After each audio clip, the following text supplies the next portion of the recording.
Guys, I have a question. And I was thinking about this today. And it's not necessarily the biggest thing for me, but my new this week, which we'll talk about in a bit, got me thinking, what's the most random figure in your collection? It could be six scale or whatever. Because usually I like to pair my figures with something. And yeah, now I have a cowboy, a six scale cowboy. And I have literally nothing else to go with it. I don't have a horse. I don't have other cowboy related six scale figures.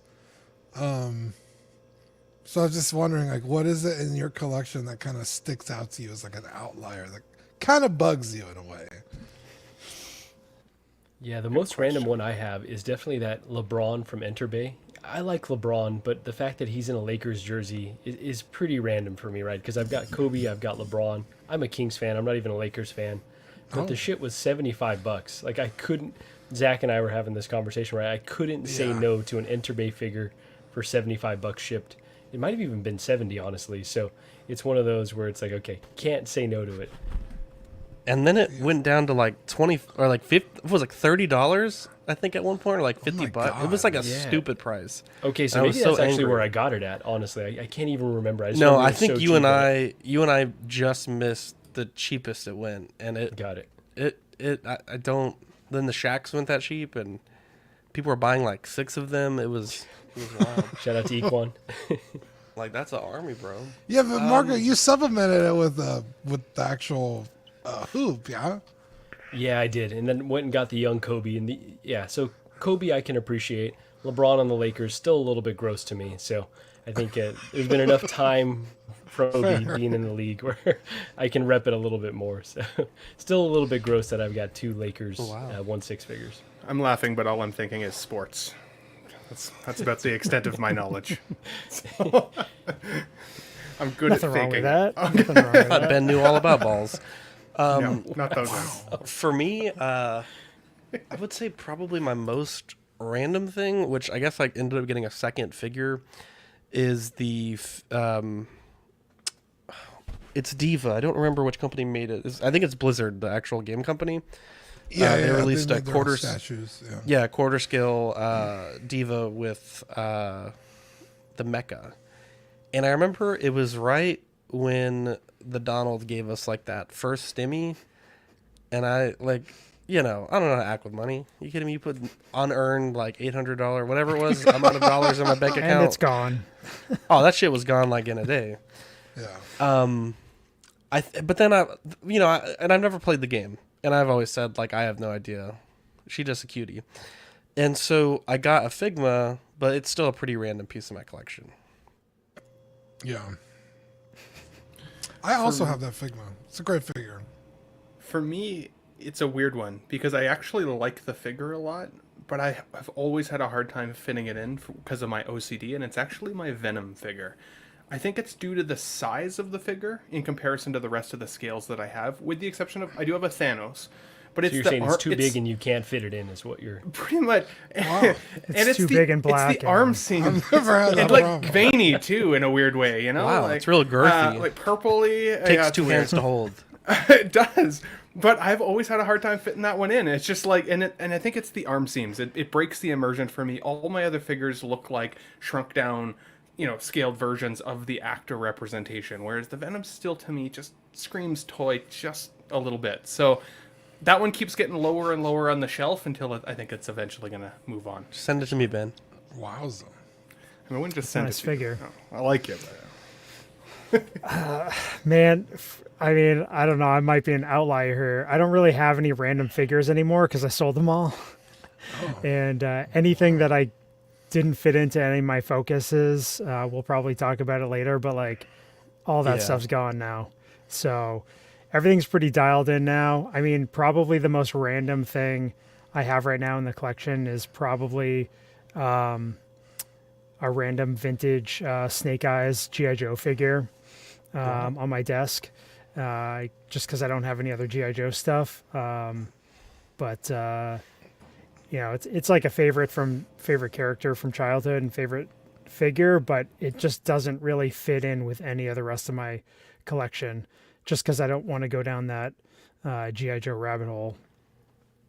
I like wanna that go, he can Joe? say Snake Eye and nobody says anything. If I said Snake Eye, it would have been turned into a dick joke somehow. That's because you talk about swallowing nut I every did not stream. talk There's about a difference. Every chance you get. A tough nut to swallow, Ben. That's a tough nut to swallow. That's called reaping what you sowed, Ben. reaping what you sowed. Reaping what you nut. Are you an angel? Jesus. What? An angel. I heard the deep space pilots talk about them. They're the most beautiful creatures in the universe.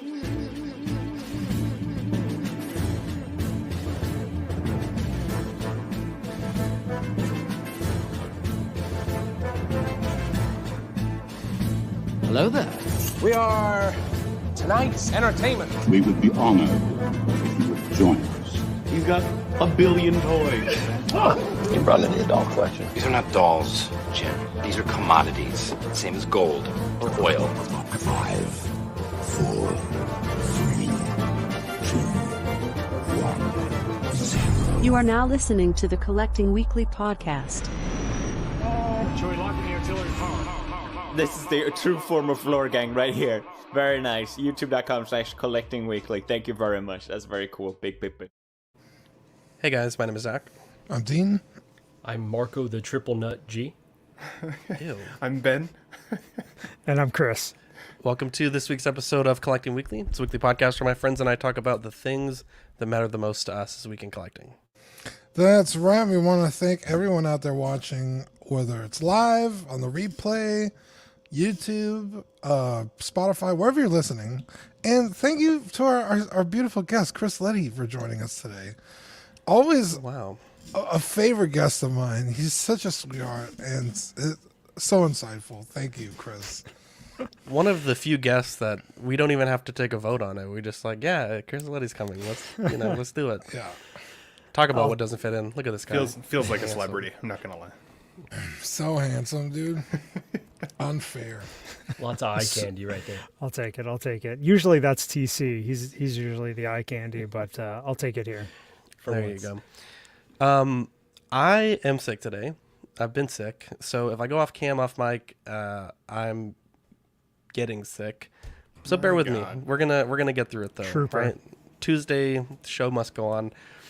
We have Toy Mafia, SpongeBob SquareBalls, DJ, Ben Thomas, Badfish, Pablo Meza, Rob Barnes, Thor Gaming, Chris Leddy, Yomo, King Dingaling, S Beam, an absolute Irwin in the chat. Zach with the O's All the Wise shirt, my guy. I want to give you like a bonus point for hot seat for that. Of course, it's the O's All the Wise shirt. But Dean, we have a very special segment that we kick off all of our best shows with. Yeah, you guys ready? Yes. It's new this week. Yeah. What'd you get new this week? So this is a carryover from last week, but I finally unboxed it yesterday on unboxing yesterday. If you haven't watched that, go check it out. It's the Man in Black from Westworld's HBO show. And it's fucking badass, dude. Sixth Scale. I don't know the name of the company. It's nowhere on the box. So I could not tell you who it is. That's the first. Yeah, it's the weirdest random. thing. There's no branding on it. It's just like the name of the figure, which is just like LT2022-01. It's like, okay, I guess. Very elegant name as well. Yeah, so, but anyway, it's cool shit. I love this show. It gets a little off the rails and very convoluted in the later seasons, but season 1 and 2 are just juicy enough and convoluted enough that it's enjoying to watch. So I highly recommend the first 2 seasons. And it's the Man in Black. If you know the show, he's badass. Kind of a dick, but these are the most compelling characters. So yeah, I finally got to unbox him yesterday and very happy with the figure. Congratulations. Marco, what did you get new this week? Yes, so I got the Wonder Woman 84 Wonder Woman. So this is the second one, or I guess maybe the third SKU, or SKU, if you will, from the film. This is a film that I didn't like at all, and now I've got 2 Wonder Womans from it, but I feel like it produced really cool designs. So very, very happy with this Wonder Woman. She has that new, well, I don't know that it's the body Ahsoka has, but it's like this newly developed seamless body that's very heavy. So, I got both of them recently, and they were both very substantial. So, very happy with her, and kind of just completes my Trinity that I've got going on. Not pictured here, obviously. This is no one's Trinity, but yeah, a beautiful figure. She's got the metallic armor as well. So happy to have her. Wow. The new seamless body, is this supposed to be more durable, or is it just more like a redesign of the articulation? I think that's the thought, right? I mean, obviously Hot Toys does not communicate with us, but it seems like it's more sturdy. Hopefully it'll be more durable over time. I've obviously got her posed in a very not dynamic pose because I still don't trust those seamless bodies, but when you pick it up, it is very hefty. So it feels very impressive in hands, much like the Venom. Girthy. Letty, what do we got this week? I got some cards, kind of where most of the collection's focusing at this point. But so on screen here, on the right there, is an Ahsoka Tano graded by CGC. I got a perfect 10 grade. That's a refractor from the Topps Chrome 2021 set. And then on the left is a 1-of-1 sketch card artist proof from artist Cyrus Sherkat. And that's all hand drawn and painted on the card. So love the design. That's amazing. Yeah. Yeah. A 10 of 10 for a 10 of 10. Right. Our last episode, we discussed sketch cards. On screen here, we've got on the left, it's a Scarlett Johansson as Black Widow graded CGC card, 9.5. Probably my favorite look of Black Widow, and still one of my favorite movies within the MCU. Top tier movie for me, Winter Soldier. And then on the right is since we might be discussing something within the Harry Potter realm. Harry Potter. I wanted to share some of the Harry Potter cards that I picked up. These aren't new this week. I picked them up a little while back, but figure it was fitting here. These are from Artbox, company that made the Harry Potter movie cards in the early to mid 2000s, and these all have pieces of clothing that were worn by the actors during the filming of the movies. I've got 2 with Harry Potter and 1 with Hermione, and these are all serial numbered. Out of, I think one of them's out of 300, one of them's out of like 600, one's out of 700. So, are those her pants? Yes, those are her You a corduroy dog, pants. dude. I know, right? You didn't have to Dean go would be there, taking did a you? whiff, bro. Had to get some Emma Watson's pants there. My God. Right? Dean would keep that card in a Ziploc, bro. Seriously. Just fucking crack the seal just a little bit, bro. Dude, Only from the later movies, though. I think right. she's still a kid in those movies. So I mean, her stuff alone for these movies, these movie cards, go for a significant amount of money, and you could also get autographs, on-card autographs in those releases. Please unmute Dean. I need to hear the laughter. Oh my God. Scratch and sniff. Oh, God! Oh, Letty. Yeah. So, I've looked into the costume cards before for the Lord of the Rings ones. Yeah. And on those, on the Lord of the Rings ones, which I don't know if they're the same company, but it's more just like the fabric swatch from the material used. So are these actually from the costumes, or is this like a swatch of fabric, or is it kind of hard to tell? It usually says on the back. So on the back of these cards, it says these are the materials used during the filming of the movie, that the actor wore. Where some of those other releases will say sourced material, same as the material used. So it's like it's not guaranteed. It's kind of like sports cards. You have some cards where it's like game worn jersey piece, and then some say like player worn, and that usually means they just wore the piece of clothing during like like a promotional, well, even just like a promotional thing. They just put the shirt on, and we should make our own trading cards. I'm gonna sell like game stream worn, bro. You need a patch of. I don't want to take some heather, bro. Do you normally have these on display, or do you like have them tucked away? Like they're all tucked away right now. I have a case. It's basically a gun case that I have them in, but eventually I'd like to have them on display. A lot of people have detoffs or various glass cabinets and stuff where you get different types of like acrylic risers, and you put them on stands, and you can have them all on display. So I'd dream scenario, I'd love to have like kind of recreate like a little corner that's like a card shop, and have different displays, and that sort of thing. So yeah. Cool. So asking for a friend, but you said those Harry Potter cards go for a high amount. Like what's the ballpark range we're talking?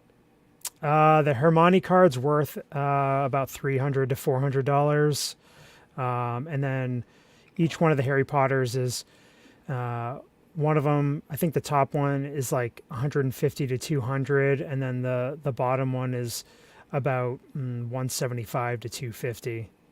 Okay, so not as crazy as that. I mean, it's still not insignificant, but not as crazy as I assumed. So yeah, well, I was saying the autograph cards. There's like a triple auto from a couple different sets with Hermione and Harry and Ron, and those go for like $30,000. Oh my so. There was one. I can't afford this. There was one at auction recently that sold for over $50,000. Wow. Yeah, Jesus. That's insane. Yeah, let's just say there's a segment of the Harry Potter collecting community that will pay mega bucks for any of the rare stuff, like screen used items, or first edition prints of the the books. Oh yeah, big money. Wow, it's nuts. Yeah, but I mean, even like the boxes, if you were to buy a sealed box of any of those Harry Potter cards, now you've got to pay like maybe $2,000 just for a sealed box of packs. Holy to potentially get a you have no idea what you're getting, but man, if you pull one of those autographs, even single autograph cards, there's quad autos. There's one that is up for sale right now. It's the 4 wizards that were part of the Tri-Wizard. It's supposed to be the Tri-Wizard tournament in Goblet of Fire, like Robert Pattinson, Daniel Radcliffe, and the other 2 actors. And I think it's on Golden Auctions right now. It's like $12,000 to $15,000, and there's still like 25 days left on it. Oh my gosh. Crazy. But 10,000 to get 15,000 doesn't feel like a good enough gamble for me. For the percentages don't add up. No, because you could get an autograph of some tertiary nephew, character. Yeah, that it's worth like $30 frog. So that's crazy. Who is the first person to like bring cards by your desk and like, hey, check these out, these are kind of cool, and then push you off that slippery slope? or did you find it on your own terms? I mean, it's with any area of collecting. If you want to keep progressing as a collector, your ability to, or lack of, I don't know, you just keep spending more money on stuff, and it's like, all right, I got these base cards that are kind of cool, but like, what's the next step?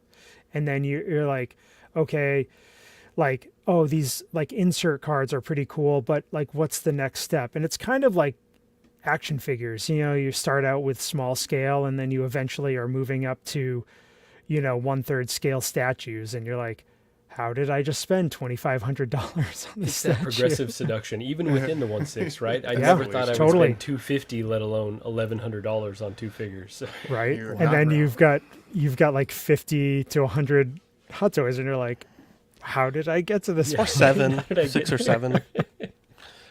I think It's Joel's interesting. son almost has as many as you, Zach. It's interesting with the sketch cards how some of the artists really phone it in, and then some of them produce masterpieces like Dude. this.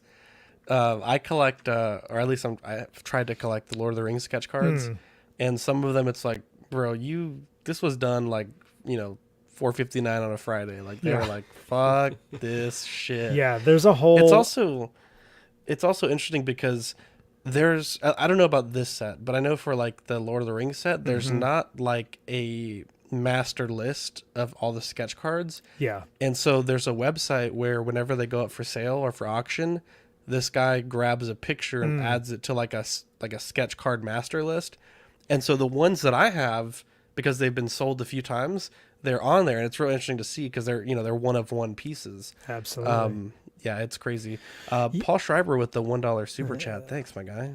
Love you. Yeah, as far as that goes, like there's for the Star Wars artists, there's a couple Star Wars card collector groups, and sometimes the artists will post a picture of all the cards that they did for a set, and that's pretty cool that they're involved with the community and they're letting everybody know.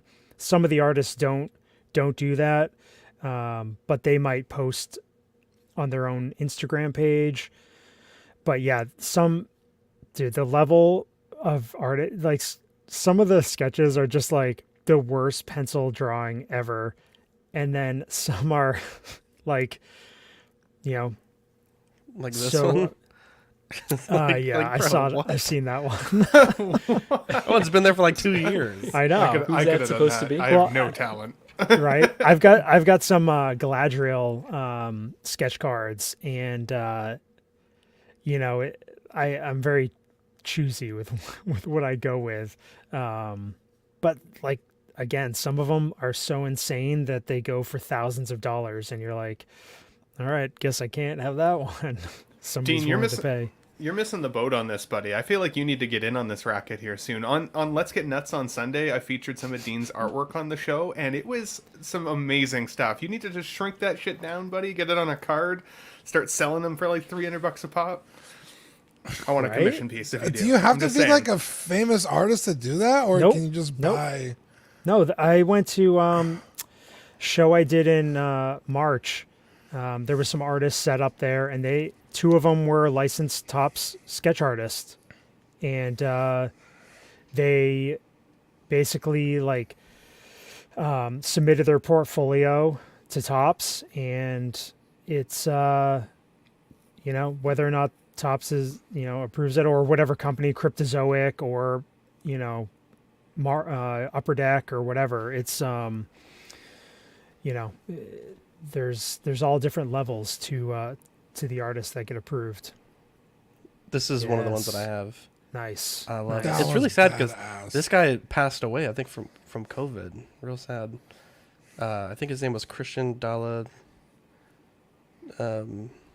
Vicia. But yeah, on the back it's you are now a proud owner of an original hand-drawn piece of art inspired by Lord of the Rings. It's pretty cool. So yeah, these are cool. I actually bought 2 of them from this guy, and I sent one to Mark Pearson. But there you go, the Galadriel. Look at that. Yeah, see, like Dean, your artwork's amazing, buddy. I feel like you could get in on this.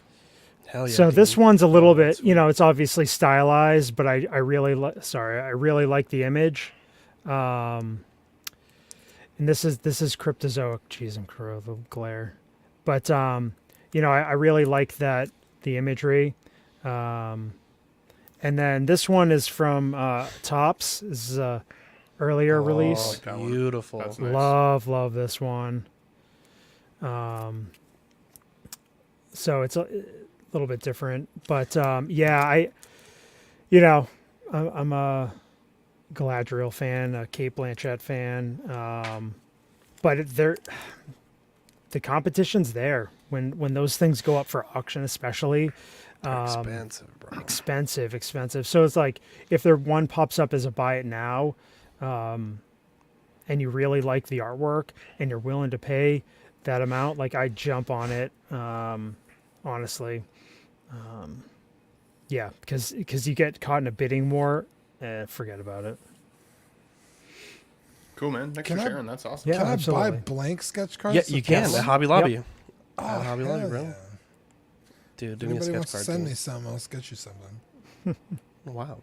100 So not as exciting as what Chris showed, but I got a Indiana Jones from Target last night, and I used to scoff at people that asked the employees to check the back, but I am now one of those people because it turns out the DPCI stuff isn't really that great to look things up, and a lot of times they don't put their stuff on the floor till like late night. So if you're not there first in the morning, then you're not going to get it. So this lovely employee was nice enough to check, and yeah, I was able to get it. There's always stuff in the back, bro. You just got to get the right person to say yes. That's it.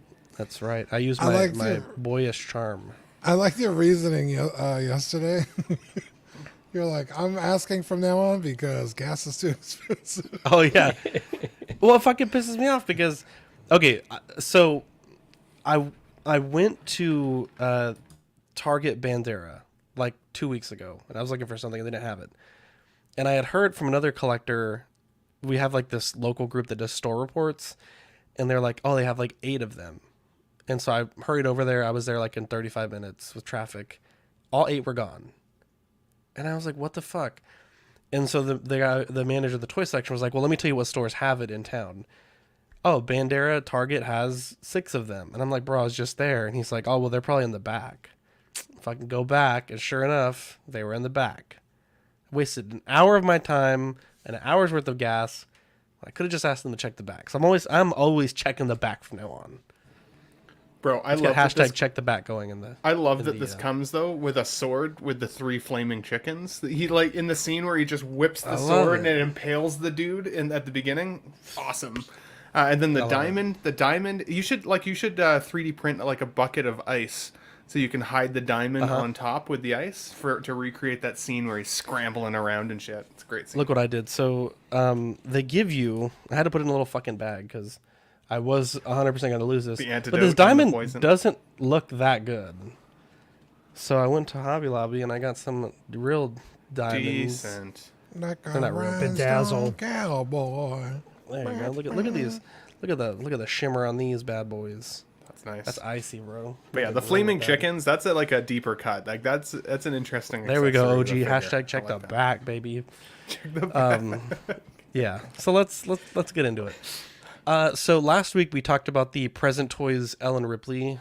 Dean the Dream Martin said, that gun should look more Super Nintendo like. And Dean, for that, I give you one of these. You get a point Hey. because they were like, you're right. And so they changed the pants color. They also changed the weapon colors.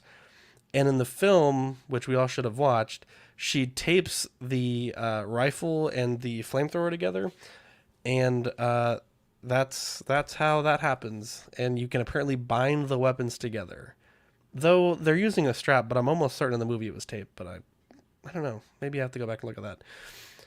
But yeah, no mention of the portrait yet. I think that's definitely something I think they should work on. But overall, really tempted by this figure, especially how good of a movie Aliens is. Yeah, same. So yeah, just a quick little update on Ripley. Hot Toys did tease Across the Spider-Verse figures, and I'm curious what you guys think about this because we've had a Miles, we've had a Gwen, and both of those were on the standard sort of Hot Toys seamless type figures where, there's an underlying articulated body with a fabric suit overlay, and it seems like that's what they're doing again with Miles and with Gwen here. But with $20.99, at least for this photograph here, he's really almost like an overscaled Marvel Legends or the Figuart / Mafex versions that are going to come out, where it's a full plastic body and exposed joints throughout. I don't think I would necessarily have as big of a problem if the full line had chosen a direction and stuck with it. I think the issue for me is that, at least according to this photo, some of the figures will be a more traditional Hot Toys, and then $20.99 will be this jointed upscaled Marvel Legends. Dean, what do you think about this? Yeah, it's a weird choice because he's going to stick out like a sore thumb on your shelf. Yeah, I was thinking like, well, he's kind of a weird shape in the cartoon, so maybe they wanted to do like a custom body, but like the body is right here. We're looking at it. Like, what's stopping them from just putting a suit on top of that body? It just like the more I think about it, the more it doesn't fucking make point. sense. That's a good fucking point, honestly. Yeah, the more I think about it, the less it makes sense. And I buy Hot Toys for Hot Toys, not like if I wanted a Mondo figure, I would have just bought that. So it's just a weird choice. Because we've seen them tease figures before, and if they're not ready to be shown, it's like grayed out. So the fact that they're showing us like this means like they're pretty confident and they're going this direction. And it, like you said, it's like, well, the other two aren't like this, so what gives? It's super. I don't like it. Yeah, Dean, I'm with you. I'm in Hot Toys for their realism. This is going the opposite direction from what I personally want to collect. And we've been pretty tough on Inart in terms of their communication, and they kind of had those really long bullet point posts a while back that wasn't great. And I think we're going to get into some really positive stuff that they've done for Harry Potter. But this is like not good communication because we've had too many days to chew on this at this point. I think the public opinion, at least in our small community, they've already lost with this figure, and they could have, either graded out or showed us like a full, like, here's what it does. Here's the reason why we designed it this way. But instead they give us, half to a third of the body and just kind of let our imaginations run wild. And all the points you made about they could have designed it another way just are too valid. So yeah, this is a bummer to see. I'm not going to close the coffin on this figure just yet because it could end up being really cool, honestly. I haven't seen the film yet either, but it's just really poor communication on Hot Toys' part. I wonder if they can't say something at the moment. Maybe they're embargoed because the film hasn't come out yet. Maybe this is from a scene of the film. Keep in mind, like, it's like a multi-dimensional film, right? And so what if there's like an artistic style in one of the Spider-Verses that looks more like this version of the 2099 suit versus the rest? Like, it's hard to know. The other thing is, I mean, that maybe is a stretch. I'll give it that's maybe a stretch. But the other thing, I almost pulled a hammy with that stretch, bro. My goodness. Hate to see it. The other thing I love you.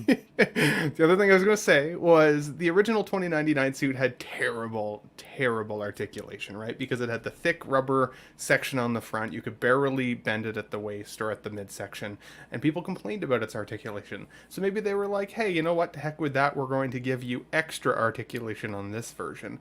The only downfall is that it doesn't seem to match the rest of it, right? I mean, I could take the Spider-Man and the Gwen and I could put that in my collection, especially with their masks on, and it would look like it was another version of Spider-Man that's like from a movie realistic version of the universe, I think anyways. Whereas this 2099 suit just screams toy a little bit to me.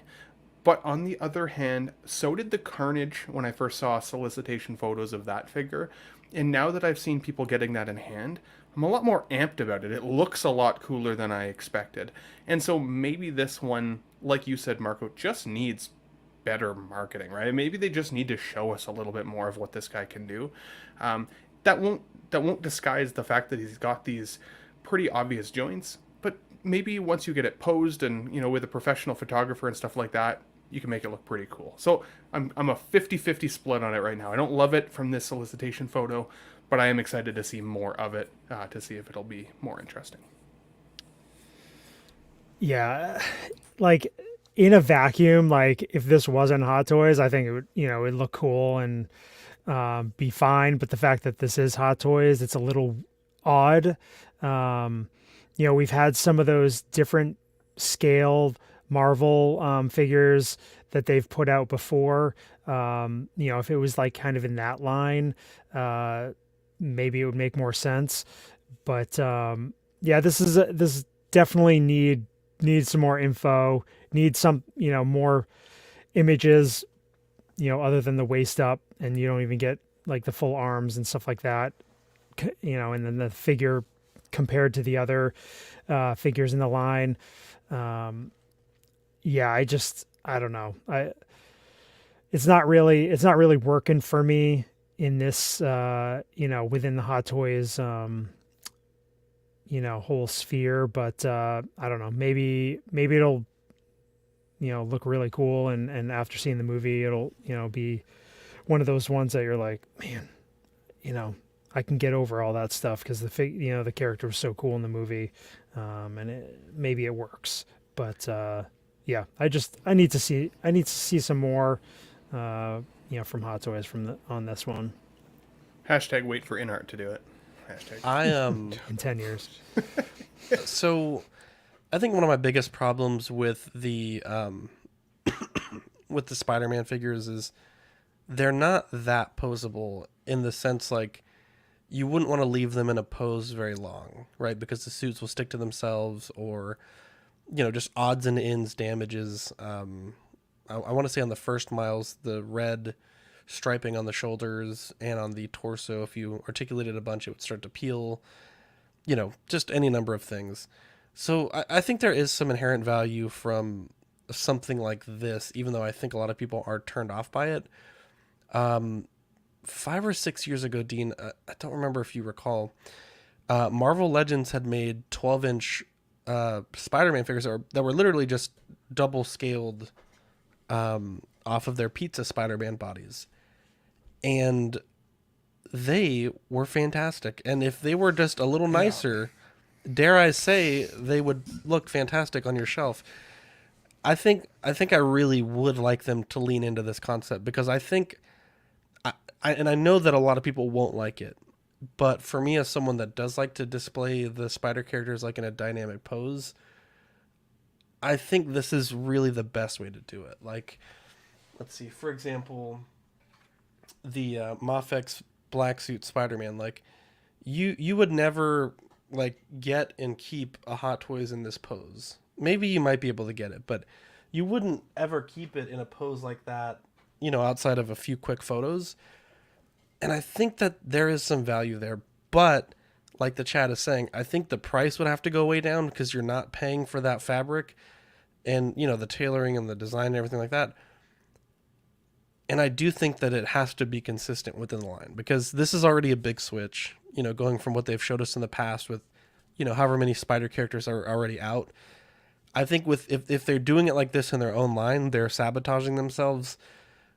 Even though I think it's a big change, I really would like them to lean in one way or the other, all the way. Either add fabric to the 2099 or make Miles and Gwen different from the first releases. Yeah, that's what I was about to say. Is it would kind of benefit them. It's like, well, I have the first Miles, and this Miles isn't much different. In fact, it probably comes with even less stuff. So to have that superposable option that matches the other figures, I think it's like, oh, well, this Miles makes sense to add now as well. Yeah. Sorry, maybe this is a noob question. Are these supposed to be new Miles and Gwen in the back? I know that in the film they're updated and they got new shoes and stuff, but you can't see any of that in this picture, so it's hard to know if you they're can on teasing that. Miles. He doesn't have the... let me show you. He doesn't have the red shoulder paint, and then also the new Miles on the inner arm, he has red like from his armpit all the way to his wrists, and you can see, or the palm rather, and you can see that in this one. So I more getting bad echo. I definitely think that that these are at minimum the new Miles. I'm not sure about the Gwen. I haven't really looked at her costume that much, but I wouldn't be surprised if it was. Yeah, I think her arms and hands are different. It just doesn't make sense to me. I don't understand.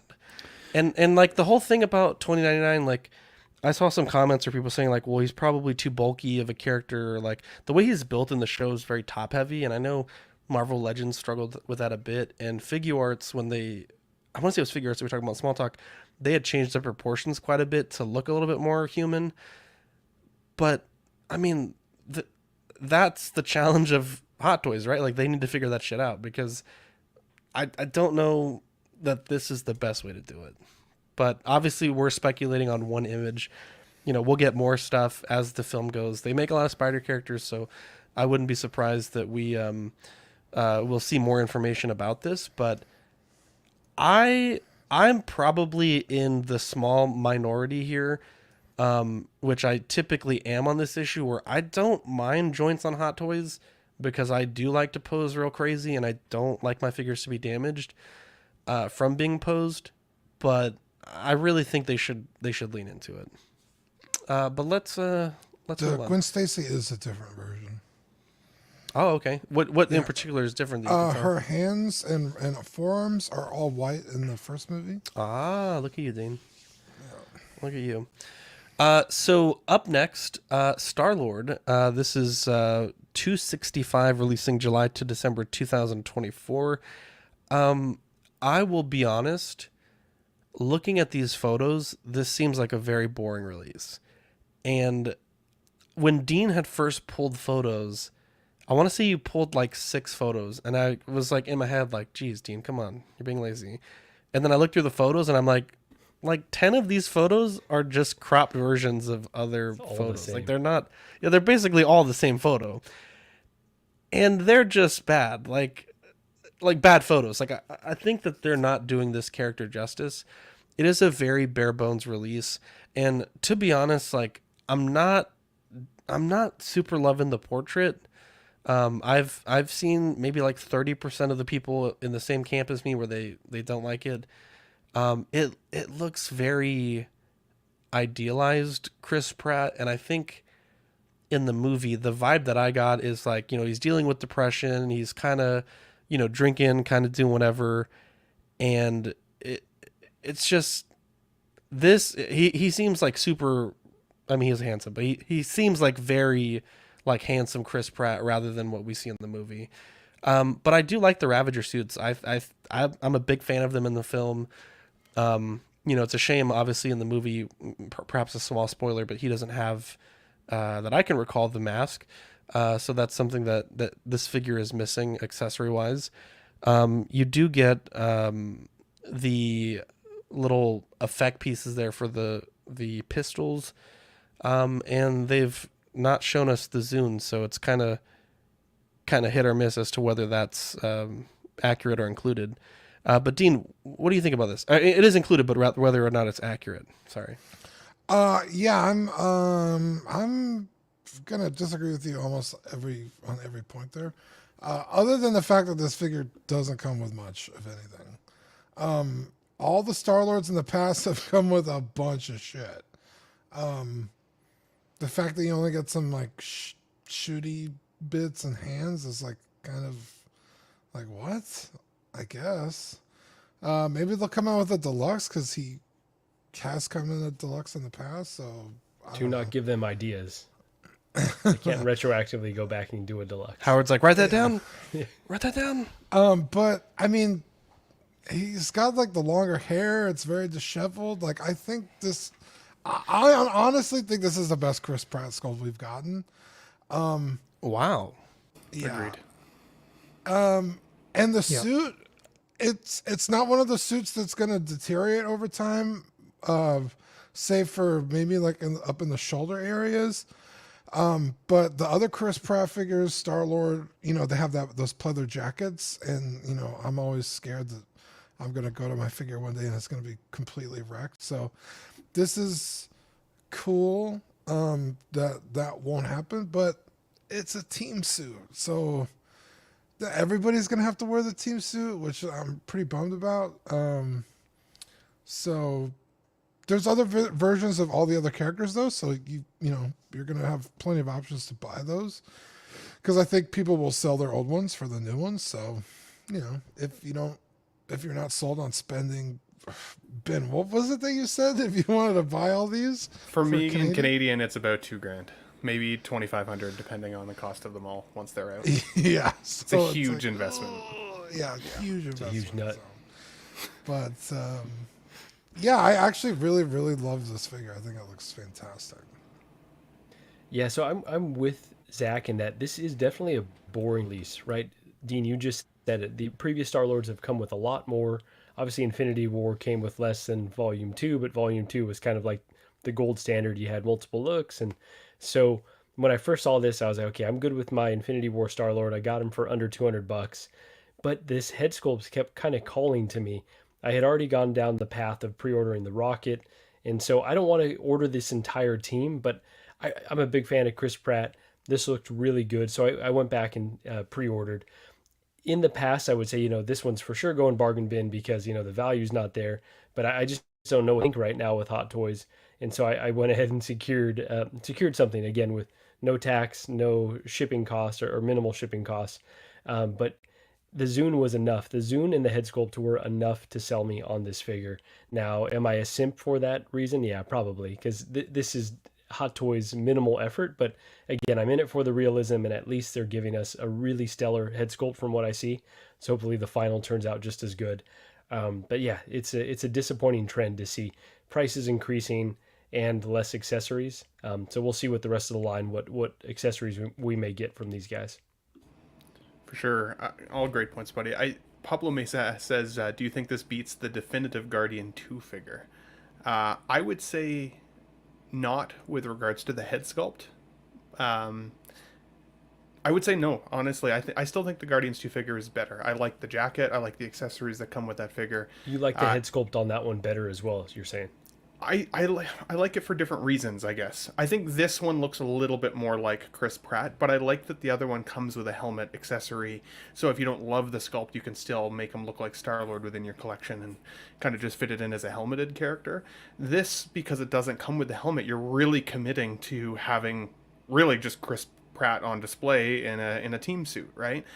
I mentioned it on my show the other day, and I mean, everybody laughed at me, but which is fair. I would love to see Typically. like a five pack of the team suits. Like give us a bit of a discounted rate on the figures individually, so you could still buy them individually if you truly wanted to. Like if you didn't want a Nebula or a Star-Lord, but if you wanted to get them all, do it like 3-0 did with the Power Ranger 5-pack. Cut down on the price just a little bit, give people a little bit of incentive to consider the 5-pack, and then get that in people's hands. Now, the cost of shipping would be pretty big. It would be one hell of a box, I'm sure. But I would be more likely to save up slowly over time for, like, maybe it's, how many figures is it? It's Drax, Nebula, Star-Lord. Gamora wouldn't be part of it, technically. Mantis, tough, though, Rocket. I guess it's, like, more than 5. S-Beam, you're right. I'm just saying, I think it would be cool to have a team pack. It would incentivize me more. At this rate, even though I like this head sculpt probably the best of all the Chris Pratts, I think it would be weird to have just him in my collection, so I'm not going to buy it at all. And if anything, I'd go back to the more like eclectic look that they all had in the past, where they don't have to match each other because they're all badasses in their own right. But I do think it's a cool figure. It is just a bit of a watered down release. It is feeling a little bit boring in comparison to some of the other figures I want. So are you all or nothing with this line, Ben? Considering Yeah, you passing on this, you passed on Rocket. I think I would have to be, because at this point, like, if I had the Rocket, I'd feel like I had to now buy this, and if I buy this, then it's the Nebula, and then like all the other ones that they've teased, right? Adam Warlock could be sick though. I think Adam Warlock could stand on his own, except that I feel like they didn't develop his character enough in the film to make me truly want to buy him yet. I want to see if they develop his character more in future movies and then maybe commit to it. So, and I still look at that guy like he's, the kid from We Are the Millers, like the skinny awkward kid. So he got jacked though. I mean, all the credit. I've been going to the gym quite a lot lately, and that takes some effort. So good on that guy. But no, yeah, I'm a pass, I think, on this line at this point, unless they come out with a 5.5-pack or whatever the heck you would need in order to get it. Yeah, for me, well, I mean, I haven't seen the movie yet, so I'll have to see how amped up I am afterwards to see if I'm tempted to get into this line. I mean, I sold all my Guardians figures before. I've had the deluxe Star-Lord from Guardians 2. I mean, that figure was awesome. Had everything under the sun to go with it. But I mean, as far as this goes, I think this head sculpt is really good. I mean, yeah, it might be a little bit stylized, idealized, but I just think it's a different look. If you're a true Guardians collector and you've got the Guardians 1, Guardians 1 figures, and then you got Guardians 2, and then you say you have some of the Infinity War figures and Endgame, whatever, the other releases are. I mean, this gives you a different look for Guardians. So all of your teams on display aren't going to all look the same. So now you've just got a different look, in the team suits. But yeah, it's a bit bare bones. I agree with that. I forget what the price point is on this, but $265. Yeah. Beat ya. See, I know. Still, $265 seems a bit high for a fairly bare bones release, but the suit looks really well tailored, and then you've got top notch sculpting with the head sculpt there. Yeah, I mean it's probably a pass, I would say, at this point for me, but I can't fault anybody for really liking it and going for it. There you go. Sorry about that. My headphone jack took a poop on me in the middle of that segment, and It booped. it booped, Dean. I have like 50 3.5 to 3.5 headphone jacks, and I can't find any of them right now, so we're on the backup set of headphones. But that's what. Do you guys think? the way she goes. Quick question though, just about that Star-Lord. Do you guys think We've that moved the on, rolling eye yes. system is going to become the new norm for every character 100%. moving forward? Yeah, it doesn't feel that premium anymore, honestly. Yeah. Well, I wouldn't love say it, that. but I wouldn't say it doesn't feel premium, but I felt like in the past, for me, that was like the differentiator of the DX line. Right. And so now it's like, what? Because they're making DXs like the Ahsoka that just came out, where it's like, this figure has almost nothing. Like, it has like 3 hands, like just not a lot of accessories. Like, what? I think they really need to work on clarifying. That's a great question. Clarifying what is a DX, because I genuinely Foam don't know in the anymore. box? Foam, I guess, with third-party I do companies like doing that foam. black foam. It's classy, but It fair. is fucking pretty classy. It is pretty classy. But audio issues aside, let's move on. The Iron Man stealth armor. This was released along with the War Machine. These are based on the Hot Toys' sort of retro style armored iron character body. They are what they are. I don't love them. I don't hate them. I actually did see the normal red version on display at Heroes the other day. It's not as bad in person as you might think from the blogger or Hot Toys photos. So perhaps I was a bit harsh on it, but I don't know. The stealth armor, it's cool, but neither of these are like, to me, the main character. I think if I was gonna spend the money, I'd go and track down that first version. What about you? What do you guys think? Yeah, I hate these. It's just like another neon tech to me. It's like There you go. Old just an tech. excuse to sell more Iron Man suits. The gimmicky clear plastic is so weird because it's only on like the torsos. So it's like, why? The stealth suit isn't as egregious because it's like tinted the same color as the figure. So it blends a little bit better. But on the Iron Man red and then this War Machine, it's like, why? Why are there clear bits? It makes no sense. I don't like it. Yeah, this is they're so close to giving people what they want, though, right? Like, a lot of folks are calling for, comic inspired versions of these not characters. And because they have that extra stylization, it kind of ends up in this really weird world. It's close for them. It's close to them giving us what we want, or at least some people. It's like if you ask them to check the back and they come back with all pig warmers, it's like, okay, well, technically you still had something, but that's right. So yeah, I'm not a huge fan of these. This War Machine does look better than the rest, but really not for me at all. 1/6 shooter says foam. Love to see it. You guys are harder on this than I expected. I find that this is growing on me a little bit, especially the War Machine. I think it's pretty cool. I like the color scheme of it. The clear plastic on that one, I think, blends in better than in even like the original, the red version. I found on that one, I felt like I could really see the clear, whereas here it kind of blends in a little bit. And the fact that you don't just have one figure option now as a display, like you could get one or two or all three of them as their own little kind of comic inspired display of Iron Man's or men. I think that would be still a pretty cool looking display. I've seen that classic one in hand, like Zach was saying, and I was relatively impressed by it. It actually made me more interested in buying it than I expected. The faceplate on the War Machine still makes me laugh. He looks real sad. But I mean, otherwise, I think it's okay. I don't know if I would commit to actually buying it for my own collection, but I do like the look of them more than I would have expected. He's sad because he had an accident in his diaper. Oh my god! Oh my god! I love the. I'm the only outlier. There's rainbows in this room right now. Right. So positive. Wow. It's all negative. Negative tonight. How dare you, Chris? How fucking dare you? Seriously. The term used earlier, peg warmer. I love it for these. They just make me think of the usually like the Target or Walmart exclusive Marvel Legends, Iron Man figures that just sit, by the caseload on the pegs for months and months and never get discounted.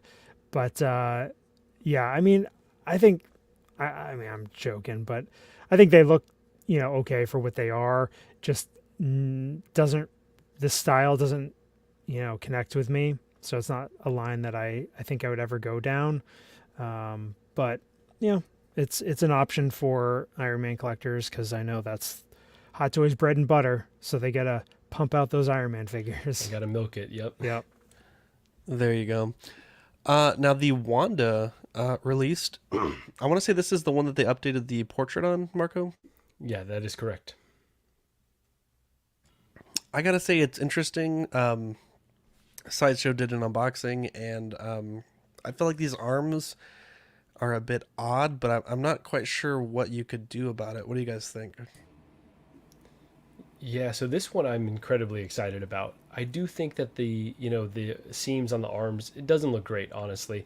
At least it does come with an option for the cape. That's absolutely how I would display it. Again, I think what we've talked about, when Hot Toys tries to give you these different looks, like you take off a piece of clothing and then now you take off the shirt for Drax was designed like that, but then also Cable, right, and Darth Maul. Bane. It's like it never really works out. There you go, too. Bane as well. Yeah, It never quite works when they try to give you multiple looks. It's almost like they should have just designed it with the cape in mind and then not worried about the rest. I know a lot of folks were saying, okay, well, they should have given us a body similar to Wonder Woman or similar to the Ahsoka. It's not really how it was solicited, so I give them a pass on that. That tech wasn't necessarily out there, but I think she came out beautiful. Like, obviously, a really long wait. I'm glad that I finally have one coming. So this is, you kind of learn, but I had this one paid off from Toys Buying Agent, paid in full 2 years ago.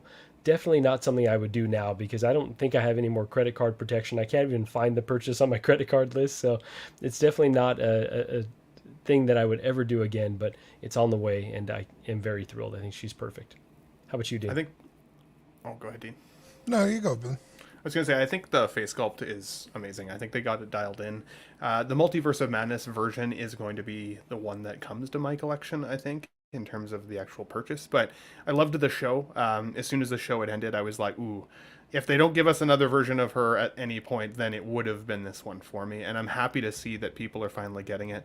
I agree. I think the multiple look thing is a little strange, just because those arm seams are a little unsightly. But there are guys like Zach in our very chat right now that every time I'm like, ooh, I like seamless bodies more, he's like, no, you're wrong. They're terrible. I hate them. And so I do hate them, but this is bad. Well, but I mean, what else could they really do then? I feel like it's either seamless at the shoulders or it's not. And if it wasn't, of course, that there'd be some cracking issues, and there'd be some of those challenges for people almost right out of the gate. And then it would be like Scarlet Gate on Facebook all over the place. So, sorry. So for me, I think I will wait to see what the next version looks like before I commit to either.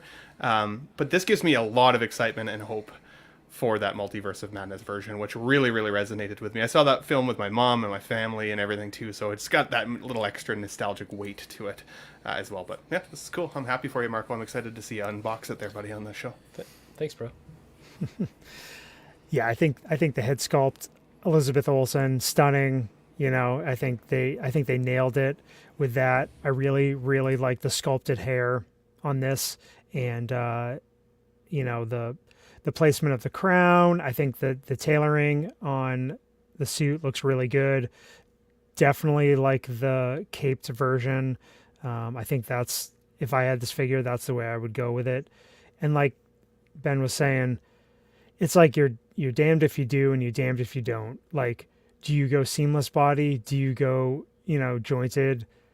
It's just like, I don't know. Like, I think this works fine. Like, cause I would go with this look.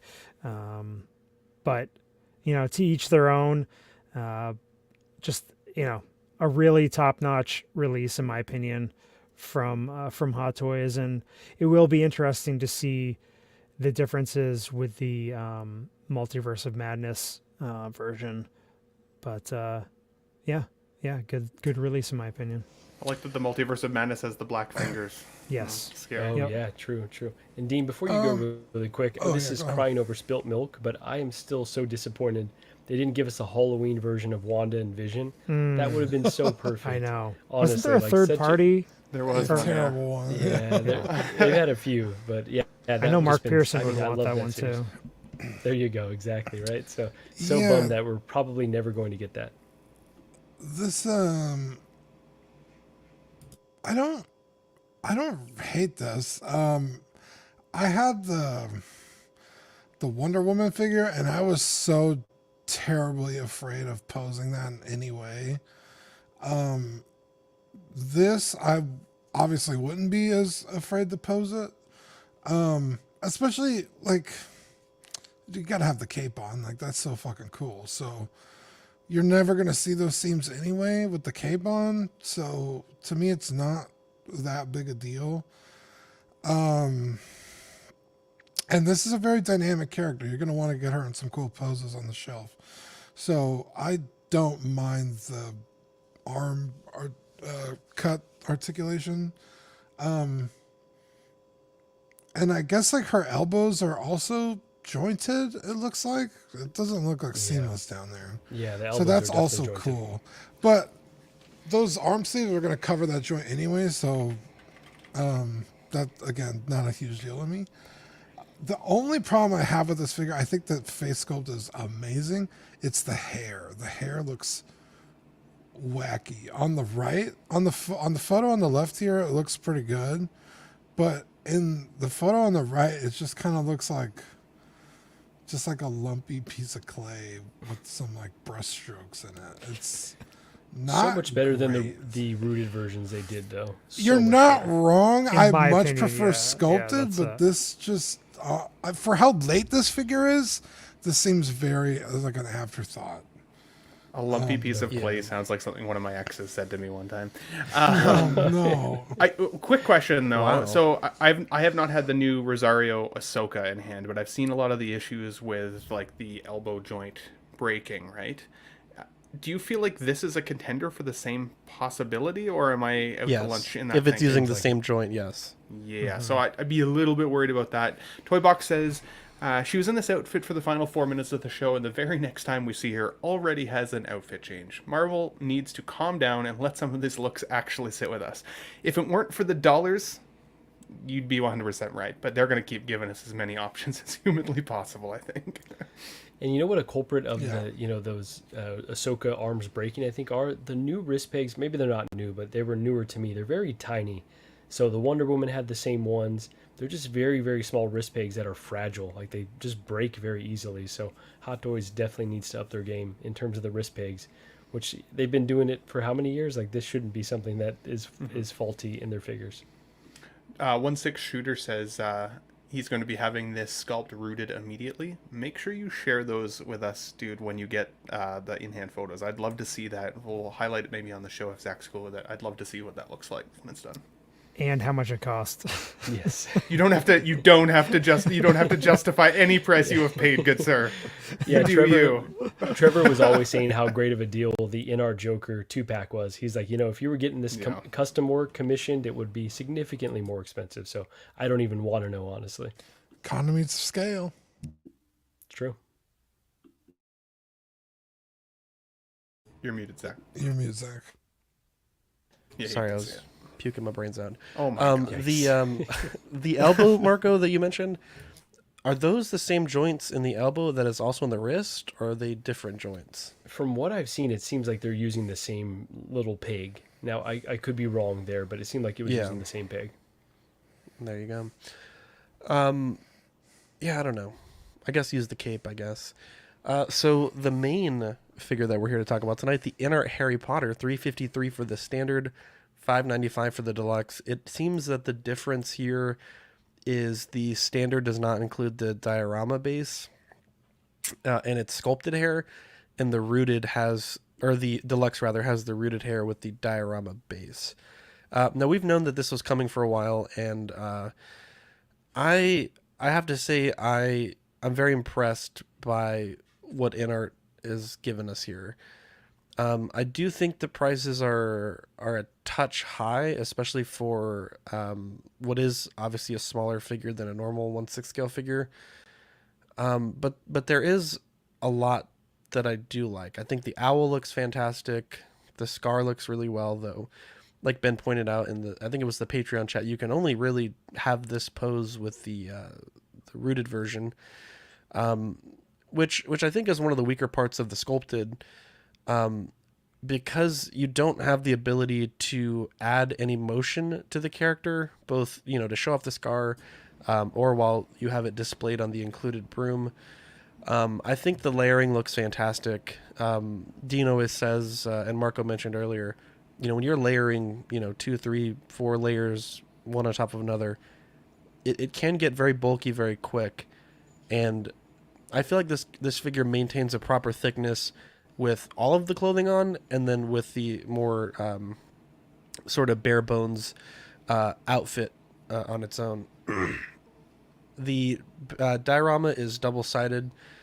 You can rotate it to have the broom display, or the I guess the inside of Hogwarts display. And I do really appreciate that there is I don't know if it's a magnet or a peg, but you can put the owl on the sort of roof area of the diorama base. There's the aforementioned sort of stripped down look. I think the thickness and how everything lays looks really good. I would say maybe the expression, though, I think 2 heads perhaps on the deluxe, something with a bit of, he just looks kind of bored a little bit. The way he was really stroking that owl, looking a little bored. He's just like, yeah, it looks like he's going to murder that thing. Yeah. Oh, man, I saw one of the most, well, we'll talk about it after dark. But I think it's great. I mean, you get the frogs, you get the lantern, you get the sorting hat. I mean, you get a lot of stuff. You get the different Hogwarts letters, some textbooks, gloved hands, regular hands, the Gryffindor scarf, the broom. I mean, I'm not like that big of a fan of Harry Potter. I enjoy the movies. I think they're fantastic. This probably wouldn't be the Harry Potter that I personally would want, but I think this is probably one of the more iconic looks. And I don't, maybe gold coins. I remember he had a bunch of gold in the movie. I really can't think of a lot that they could have included extra. This is a stunning set, and I'm going to let you guys talk about it, but there's also a wonderful video that Inart produced, and we'll kind of scrub through it just a little bit. But Dean, again, $353 for the standard sculpted, which is this package here. $595 for the deluxe, which is the diorama and the rooted hair. What do you think about this? I really love that the diorama base gives you 2 posing options, because they could have easily just done like a very blank wall. But the fact that you could turn it around and it's the outside of Hogwarts, and you could put him on the broom there, like that's so cool. I think that's really thinking outside the box on how to do a diorama base. The only thing I would like to have seen, which I guess technically doesn't make any sense, is the Golden Stitch. I guess because he's not in like his Quidditch gear. Oh, they're saving that. I think you could almost bet on that coming based on how they've It solicited. kind of pisses me off that it doesn't come with that, Dean. I didn't even realize that. You're right. Yeah. But yeah, in fact, I don't think this is his Quidditch broom. I think this is just what he like learns on, because he gets that badass like hot rod looking broomstick when he plays Quidditch. That muscle broom, bro. Nimbus 2000. Yeah. Oh, the Nimbus 2000. There you go. But that's really the only other thing I really could think of that I would have put in this. Like, even the inclusion of the chocolate frogs, I think is brilliant. The Fucking acceptance brilliant, letters, like the books, like it's so cool. I think this is really neat. The sorting hat, I want to say I was on Will Foxification stream and we were kind of guessing at what it could include, and the sorting hat was definitely on the list of like what I wanted to see on there. So I was very glad to see that. Price is a little high, even for the deluxe. $600. Like that's a little rough. But like you said, you really can only show off the scar with the rooted rooted hair. So that's a little disappointing. You're almost like forced to pay the deluxe price to even see that detail. Let me touch on 2 of these comments here. Yeah, Bob Dylan says, Inart thinks we are sucked into the brand and they can now overly charge us. The rooted deluxe shouldn't be more than Aragorn or Gandalf. Totally agree. And then Trevor says, rooting will cost you $300 alone. I do agree, Trevor, that would cost that price, but you also have to consider that Inart isn't paying, the people that are working in their factories anything close to that per sculpt to root. At least I would imagine. When you're dealing with a small batch custom, artist where they're willing to sculpt one of your sculpts rather than, a factory that's sculpting, hundreds or dozens or many, many more than just one, like you guys said, it's economy of scale. And so I appreciate this is a good deal, like the Joker, right? You're getting 2 really well done rooted portraits. And it, same thing for the Gandalf the White, right? It's like, it's a $400 figure, and you're getting a very quality rooted job. But I still wouldn't compare that to like the bespoke service, like of hiring an artist that's going to spend,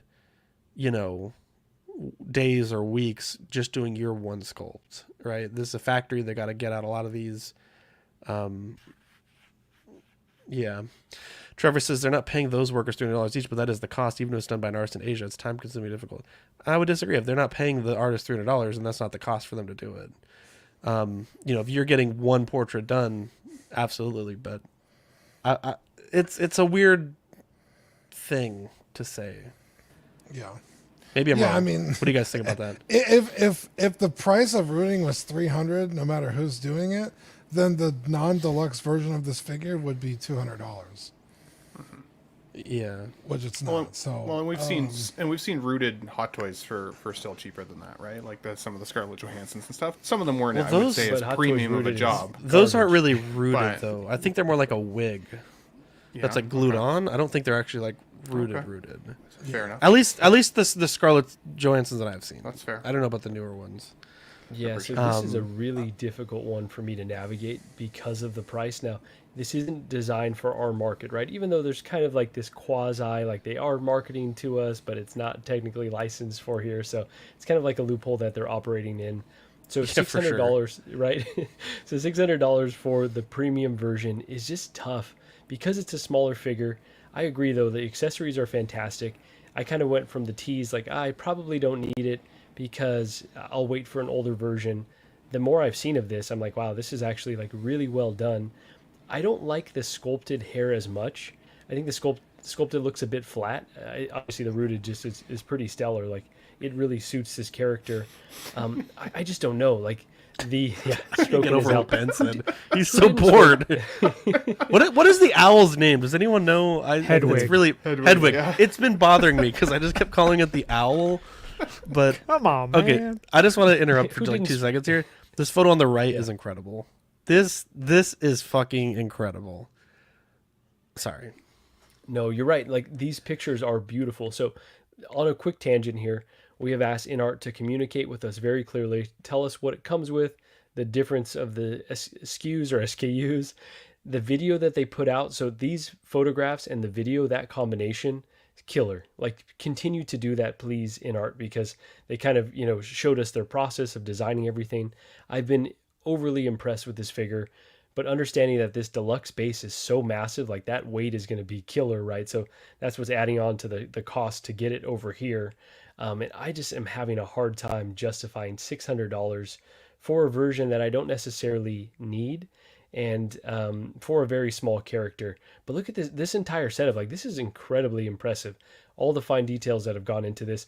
This definitely does feel a notch above what Hot Toys is doing in a lot of respects. So yeah, it's tough. I think I'm going to pass. I think we've got until July to decide based on what Kit has put out there.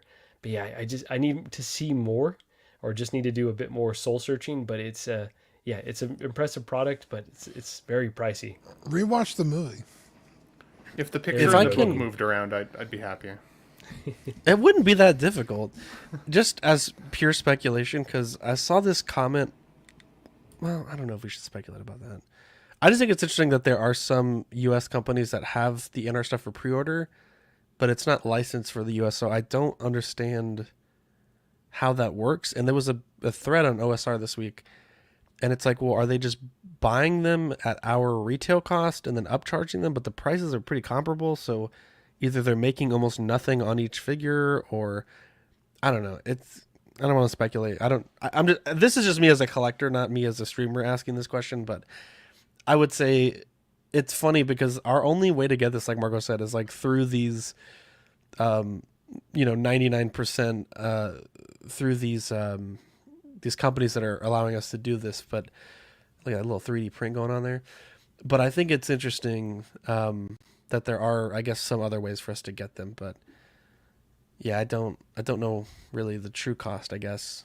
Like if we lived in these markets to get them at those prices, but God, $600 though, man. It's tough, even though the base is impressive though. So I get that's inflating the cost a lot. Yeah.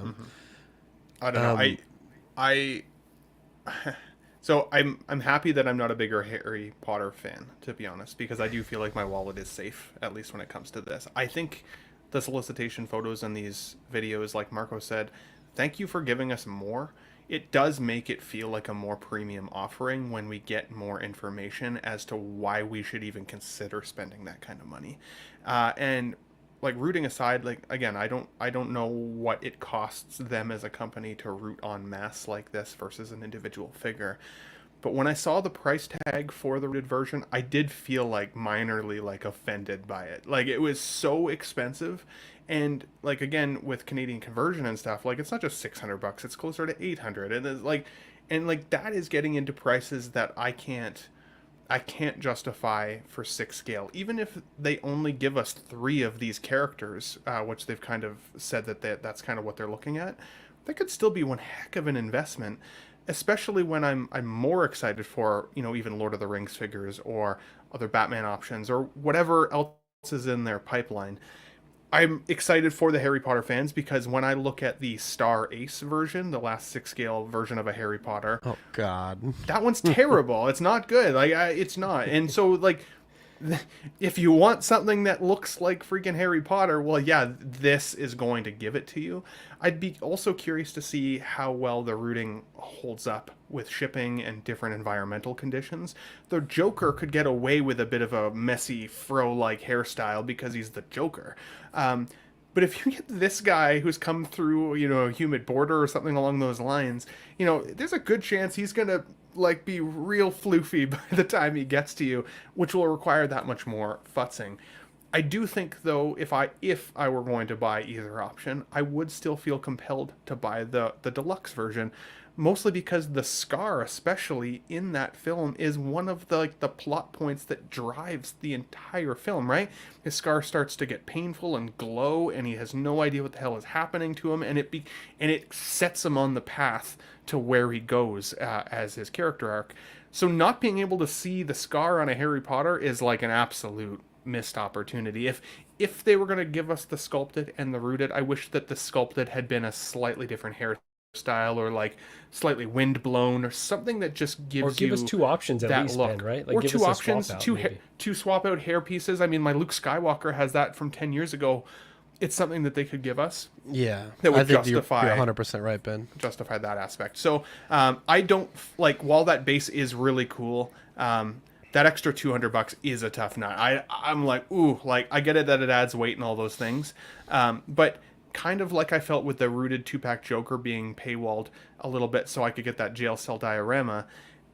Part of me would rather just be able to buy the rooted figure without all of this extra stuff at a lower cost, if that was the figure I actually wanted, and not have to pay for all the extra stuff and shipping and all that good stuff. So, but with these crazy dioramas, you mentioned the Joker, and it's got me thinking, right? It's like, if I had my jail cell, if I had my Harry Potter, and then Aragorn doesn't necessarily come with as impressive, right? But you could almost start creating this really premium look of almost small statues. So yeah. Somebody mentioned it in the chat, though, this is a relatively minimal amount of rooted hair when you compare it to somebody like Hagrid, right? Like, if we got a Hagrid with the big beard and the big hairstyle and everything, similar to oh my god, I'm blanking on the name, Gandalf. Like, that's a lot of rooted hair. Like, what and that's a big scale figure. Like, this is an 8-inch figure. I mean, like, it just seems like price per square inch of figure is real high when it comes to this. So no, not for me. I'm gonna pass it. Yes. I mean, look, I would get this figure, in a perfect world. Harry Potter is one of the staples of, my fandom. I don't really have much representation, for the franchise in my collection. In fact, my wife probably has more gadgets and doodads than I do, and she doesn't even collect anything. But as far as this goes, I mean, I really, really like this set.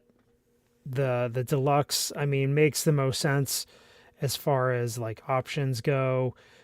Rooted hair, the base, all that stuff. We're watching the Inart video here, and they're showing you all the different features that the base can offer, and you can put Hedwig on the top, you can shine a light through the window, you can do all sorts of stuff, you can change the floor. I just I don't know, I really, really like this, and we've been waiting for something like this for years. We were wondering if Hot Toys might get the license for Harry Potter, since they had, like Newt Scamander and Fantastic Beast line. But Chris, they gave you Cost Babies. Come on. Oh, that's true. Oh my God. All right. Forget it. Forget anything I said. I can just go buy those. But I mean, it was great to see that Inart, gets the license and they can put out a product like this. Yes, we're going to have to pay up. And unfortunately, like for Ben, with import taxes and all that stuff, it's going to be even more. And I can see where, these types of figures are probably not going to get into a lot of collectors' hands when they get marked up in those different markets. But for me, I mean, down the line, I could see picking this up. I'd like to see what the plan is, how far into this movie are they going to get? Are they going to do the top three, the big three characters? Are they going to do, is that going to be it for this movie? and then they're going to move on to the next one and start adding more characters? Or is this just going to be like, mainly Harry Potter and for each movie, and the secondary characters and stuff are probably a long shot, but we'll see. And then I'm curious to see how this is going to do in the secondary market once it comes out, if it's going to still be relatively close to the release price. Are people going to be willing to pay that much more for this in the secondary market? I don't know. I mean, I was just telling you that people are willing to spend $30,000 on a Harry Potter card. I can see people, spend, $600 to $1,000 for this set. That's a good point. That's a good point. So Christian says you can't mount him outside of the base like he's flying, right? I thought that was just Photoshop. There's enough photo. I thought there's more than one photo of this, but I thought it was implied that this could be done. Like that was the whole reason why you can display the backside of the diorama. I guess we'll have to clarify that. I haven't seen confirmation on that one. Somehow. And then Ben, there's a few, you're on mute, but there's a few comments that you wanted to feature as well. Yeah, 160's nuts says, 16 shooter, I apologize. He says, I'm telling you the treatment of rooting like this keeps the shape as long as you don't touch it or mishandle it.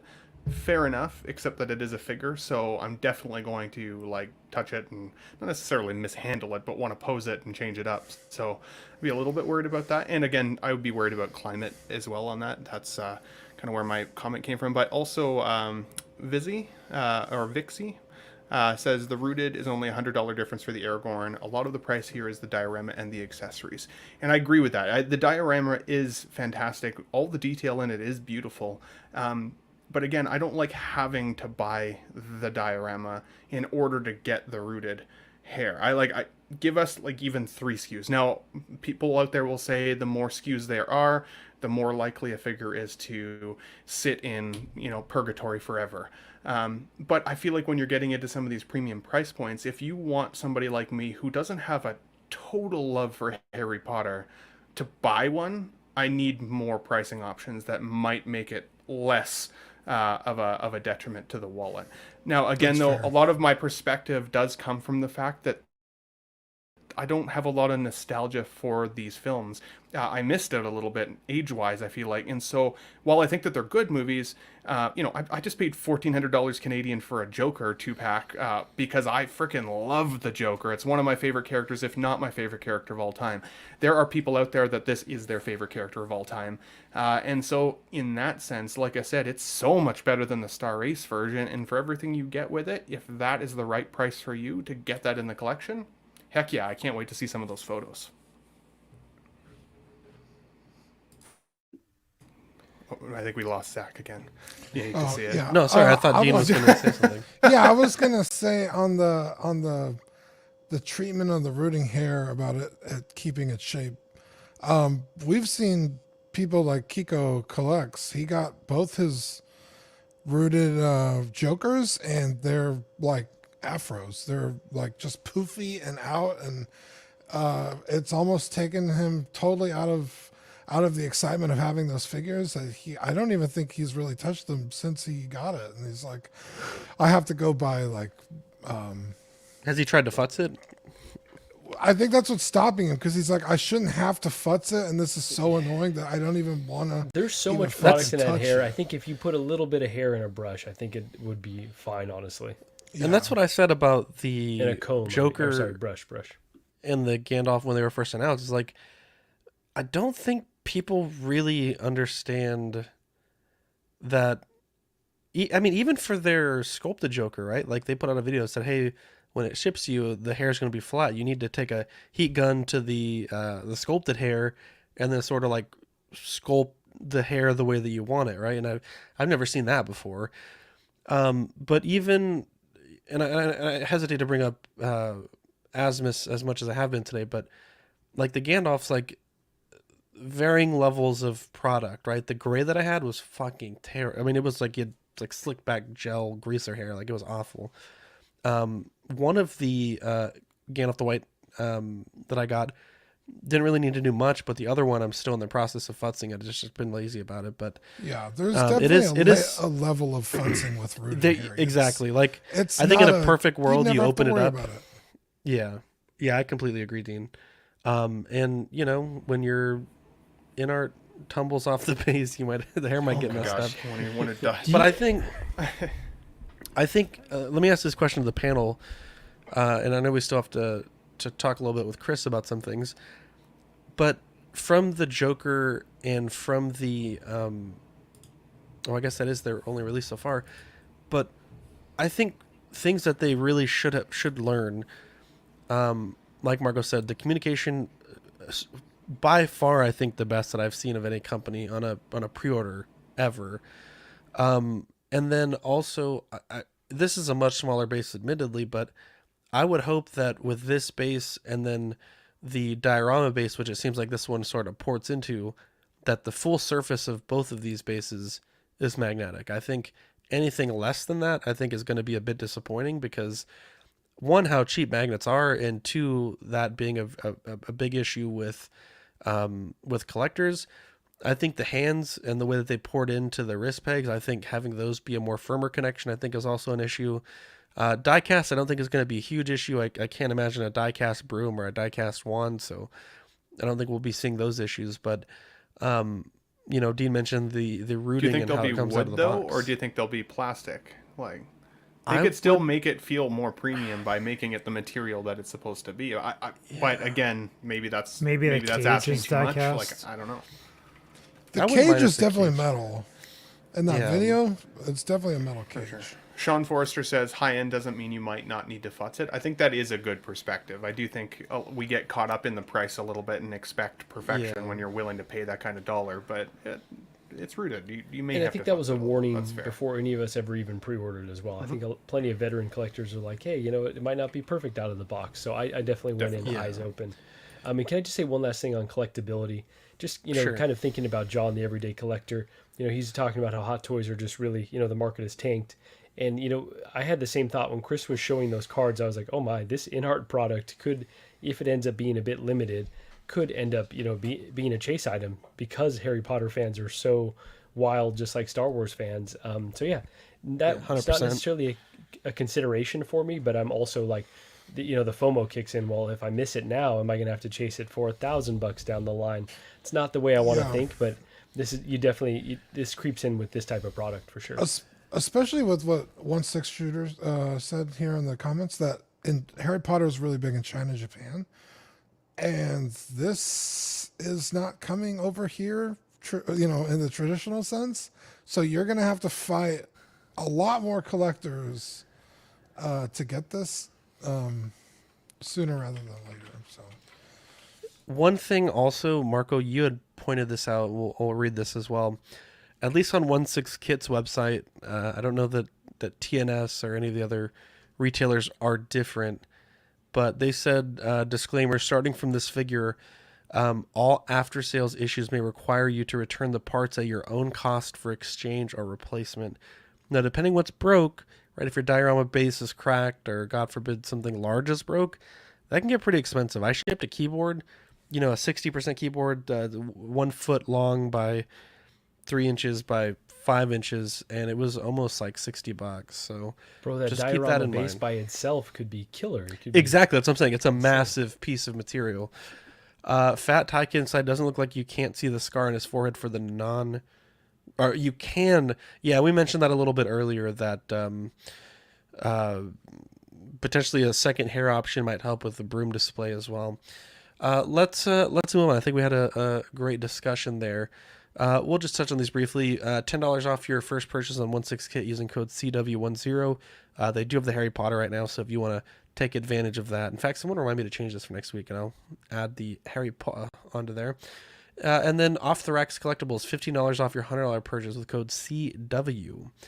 Again, that's on a pre-order. It's off the final payment, or in stock, it just takes it off immediately, and there's no limit to the number of times that you can use this. Our main topic of tonight is the return. Chris Leddy, somehow the Scavengers returned. somehow TC returned. I got so many little laugh reacts on that little comment. That made my day. I know. And I thought we would do a little interview with our good friend Chris. Now, we've known Chris for a long time. If you guys aren't familiar with them, you know, I know you turn on YouTube now, and you could type in any random name and number, and there's a Sixth Scale streamer with that account going live. But I want you to think back 2018. It wasn't like that. It wasn't like that at all. And I want to say that we were probably like within our first 15 or so episodes when I had found out about you guys, and you guys were about that same number as well. And I remember thinking, wow, like there is other people out there talking about these figures. Who would have thought? And I remember telling Dean, and I was so excited. I was like, look at this. We have like peers. We have Competition. I'm a very competitive person, so we have competition. We have someone that will keep us going, right? Now our competition was very friendly. Mm-hmm.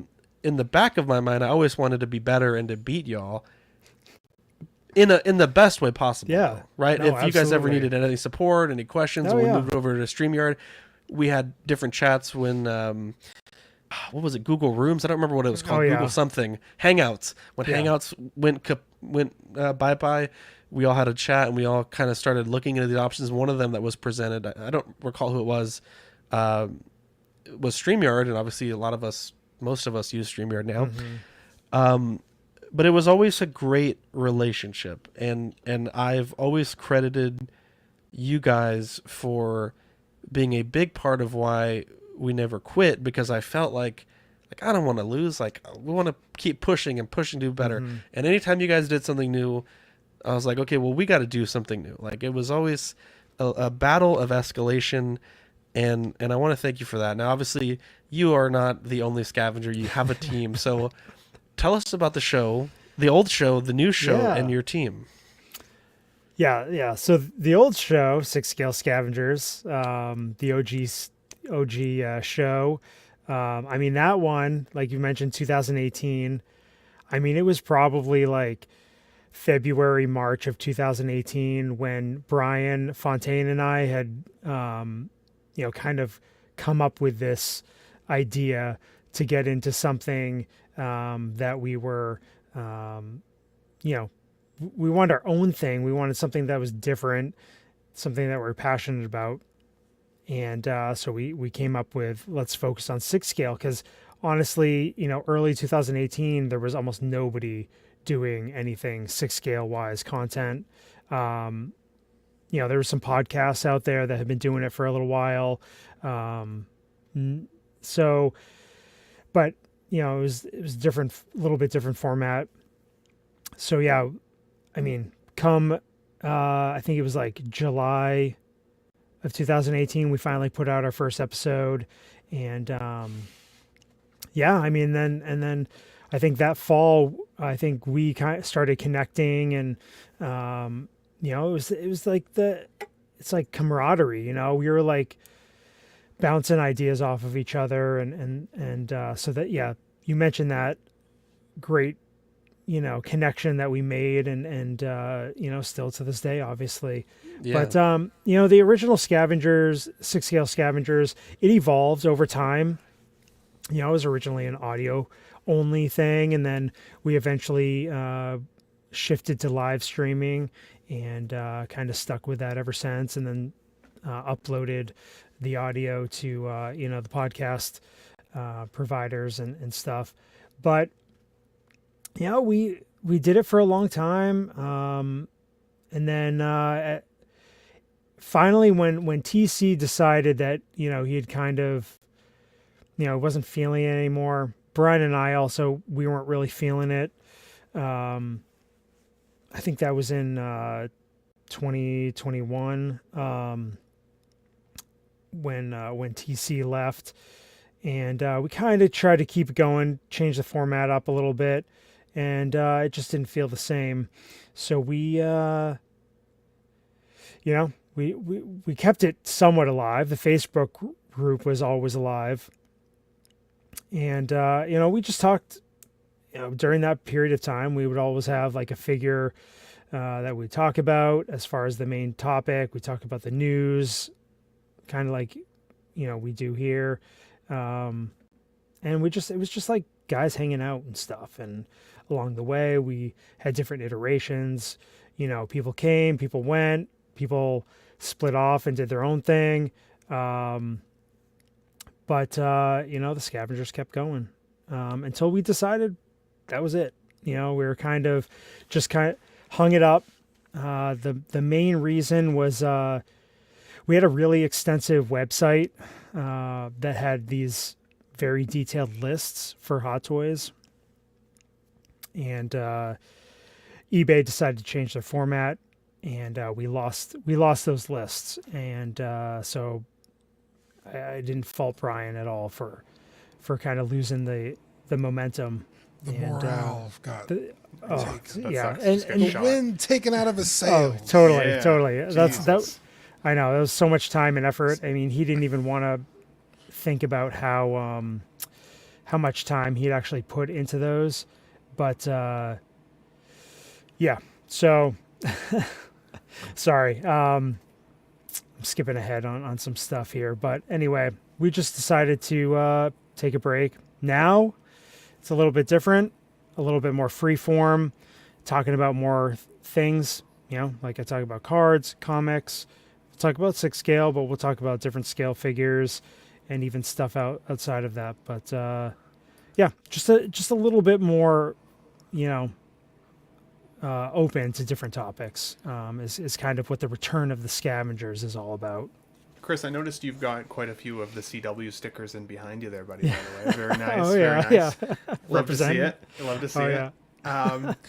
How different were things for you guys then when you first started versus now? Like, especially since you watch it still live, obviously, and stuff like that. Like, what would you say are the biggest differences then versus now?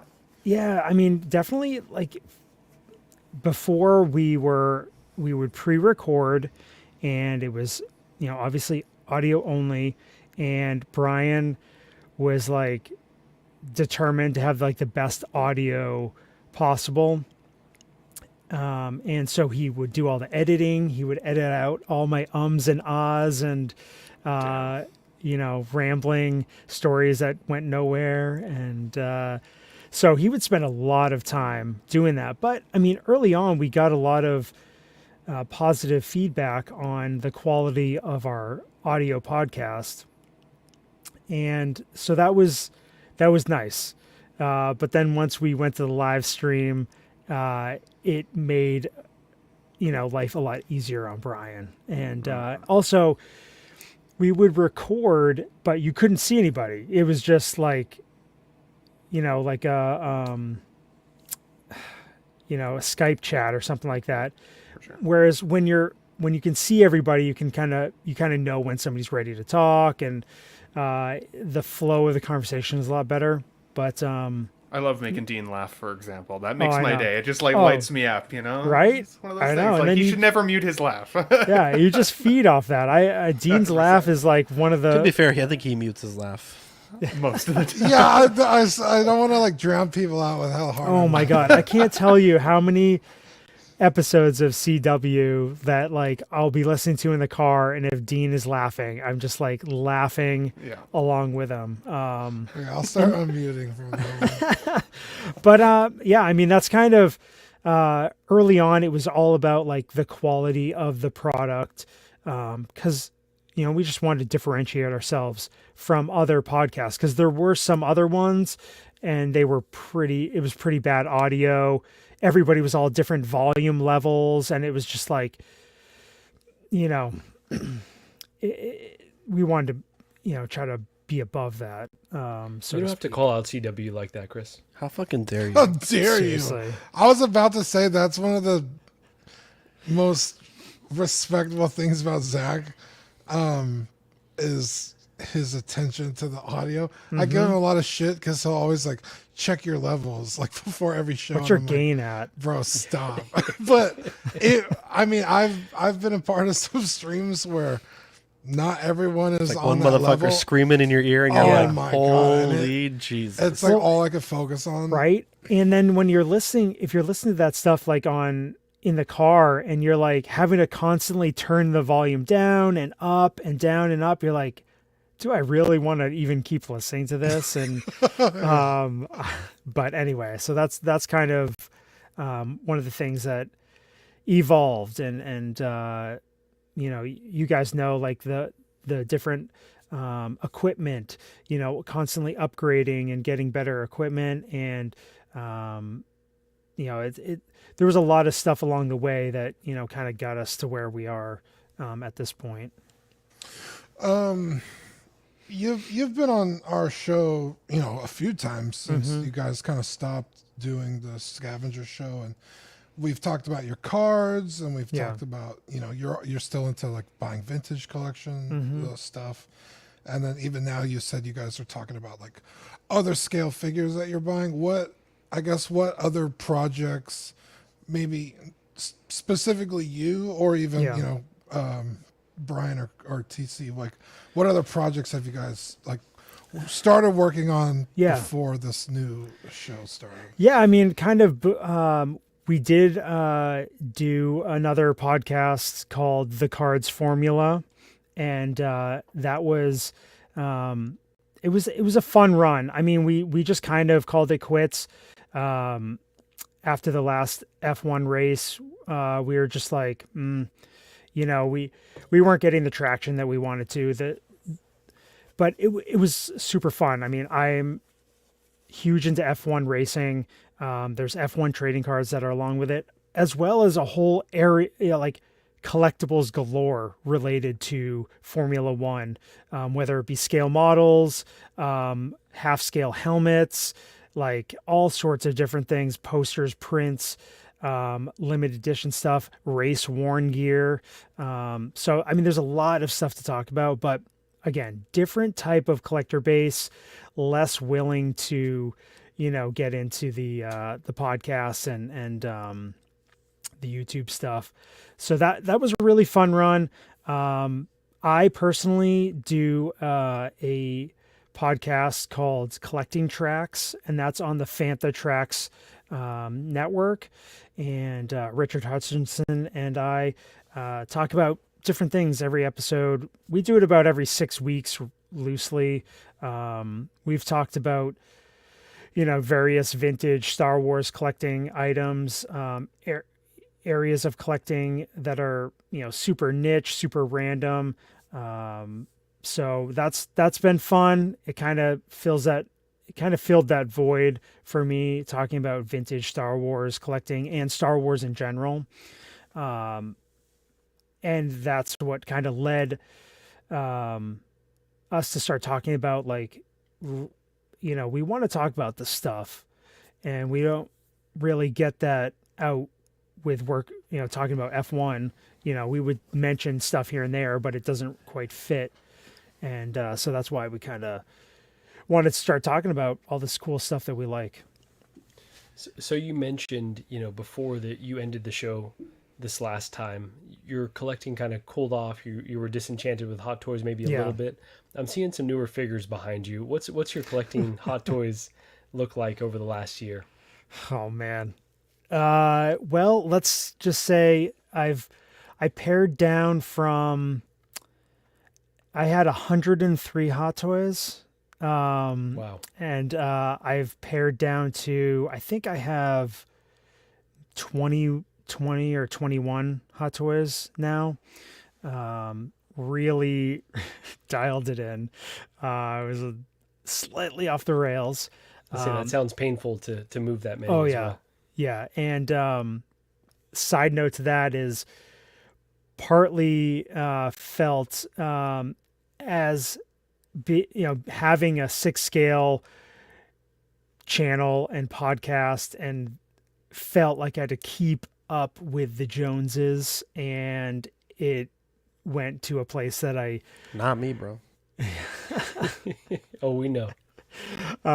So yeah, anyway, now I feel a lot better, purged, obviously most of the collection right now. So it's pretty much, Mando, but Mando, not the whole line, pretty much just like the helmeted Mandalorian characters. But, I've got the original Mando, I've got Armor, I've got Bo-Katan, I've got the deluxe Mando and Grogu set.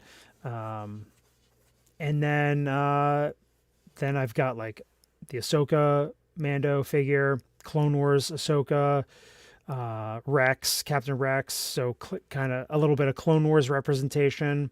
And then I've got some Marvel, just like some of the characters that I like, Hela and Black Widow. I've got one Captain America left. One Captain America, one Iron Man, Mark 7. Luke Endor is another one that I have, and then all the Harleys from the movies. So that's pretty much where it's at. And I love, a lot of these releases, but I don't feel like I need them, and I just kind of wait and, don't jump on pre-orders anymore. And do you feel like you like your collection more now as a result? Yeah. 100%. That's interesting. That's cool. 100%, because I can appreciate it. Granted, I have very limited display options. My basement's not finished. Just the hallway into the basement's finished, so I have some open shelving there, and then some open shelving behind me. But this is just this is for my live streaming, and I can appreciate it when I'm sitting at my desk and that sort of thing. But it's not like I have Modja cases or IKEA cases filled with stuff. It's it's like a less is more, and that's what I'm trying to do with my collecting overall. Quality over quantity kind of thing. Sounds like you're in a really healthy place right now, so that's really great to hear. And everything that you described, you kind of laid out the whole collection. It seems like more than enough than anyone would ever need, so yeah. Great to hear. That's how I feel with 7. That. Yeah. Pablo with the greatest comment ever. If I could leave this up for every stream, I would. CW audio levels are perfection. Crazy how other streams there's people eating on mic or you hear rappers. Some people breathe loudly into their microphone and they get slapped on the back end. But okay, don't talk about you like that. Doesn't sound like me though. What was the maybe I missed this, but the catalyst for the return? And I know getting TC back to me was like the let's fucking go moment. Yeah. How did you convince him to come out of streaming retirement? We've been talking about the return for a little while. And it was mainly just, we all have our own little niches of collecting that we enjoy and have. I think we're all three of us are in a healthier, place collecting wise.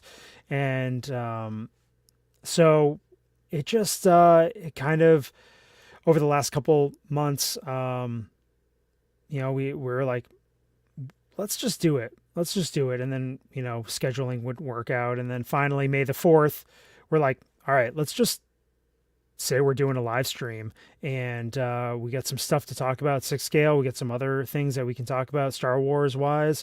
Let's just do it and then see what happens. Convincing TC, TC's been collecting this whole time. He's sweet guy, bro. Oh yeah, he's been picking up Hot Toys. He's got his Mando shelves. He's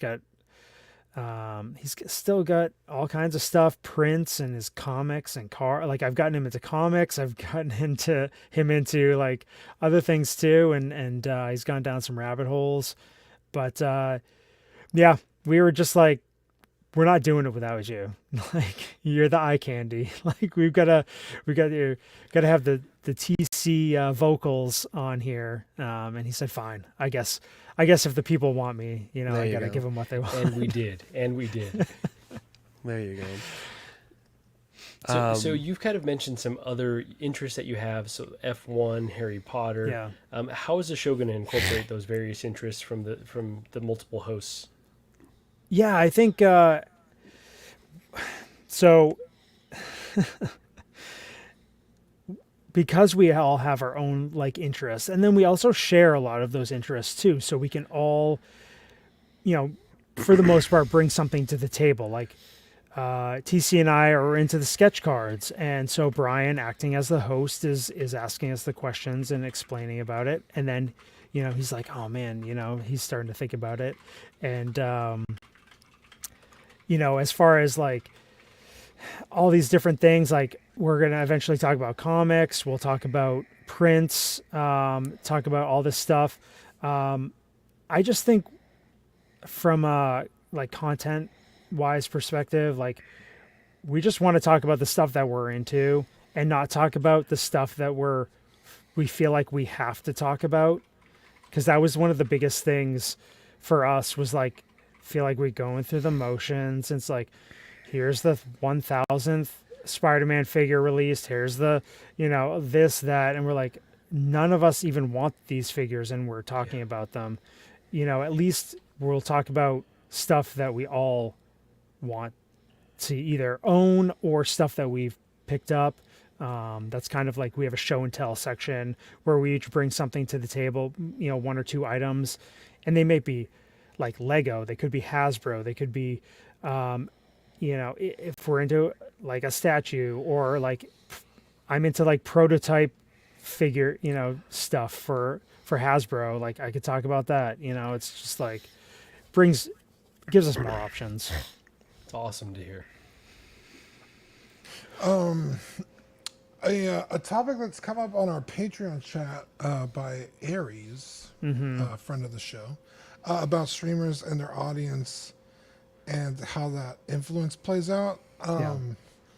What kind of responsibility do you think streamers have to our audiences? Because I know kind of like the thing between our two shows was Zach and I were always very negative. Yeah. And you guys were always it was like the yin yang. Yeah, the yin and the yang. I know, we're like those negative CW guys. Yeah, because false positivity on our side. We gotta. Yeah, well, not false positivity, but Zach and I were always like, talking about problems is not a bad thing if you do it right. If you're a toxic asshole, obviously you're gonna have problems. But like attacking the artist or whatever. Yeah. But it's like, no, it's not the artist that's the problem. It's maybe the execution or something. So no, and I totally get it. It's a real thing, whether it be action figure, high-end action figure collecting, sports cards, comics, people that have a platform and talk about this stuff. It might sound like they're hyping it up and influencing people to buy this stuff. And I mean, we tried not to do that on our side. But like, we had Dopo, like day one pre-order, and like, we're all that was always my gripe with y'all. We're all about the Dopo. I was like, bro, you're getting these people into bad habits. I know. When they're canceling like 20 pre-orders, like $600. Right. And so, I mean, that's like the Dopo died, it was like and we're just like, cause us as hosts, we're canceling, tons of pre-orders and stuff. And, obviously it wasn't the intention to go that route. Everybody should make their own decisions, on their own merit, do their own research and due diligence and that sort of thing. But it's definitely like, it's tough because you're talking about this stuff. And, even now, you talk about Inart and the lack of options as far as purchases go, like, I got to jump on this, like, FOMO. And we're people too. We have the same worries. Yeah. So, but I mean, like a lot of the topics that we did, I think a lot of that stuff is still relevant in previous episodes. We talked about the mistakes that we made, and we tried to inform collectors that, hey, like you can start going down a path. And that's what happened to me. Like why do I have so many figures? I have no idea. And it's just like, and now we're trying to say, like, talk about all this stuff out in the open and say, look, there's nothing wrong with doing a collection purge or reset or whatever. So hopefully, collectors can see the flip side and see what we've gone through and try to take that in and learn from that, especially new collectors and stuff that, you jump into the 6th scale and you're like, oh my God, there's so many figures that I can buy. Like, I just gonna keep buying.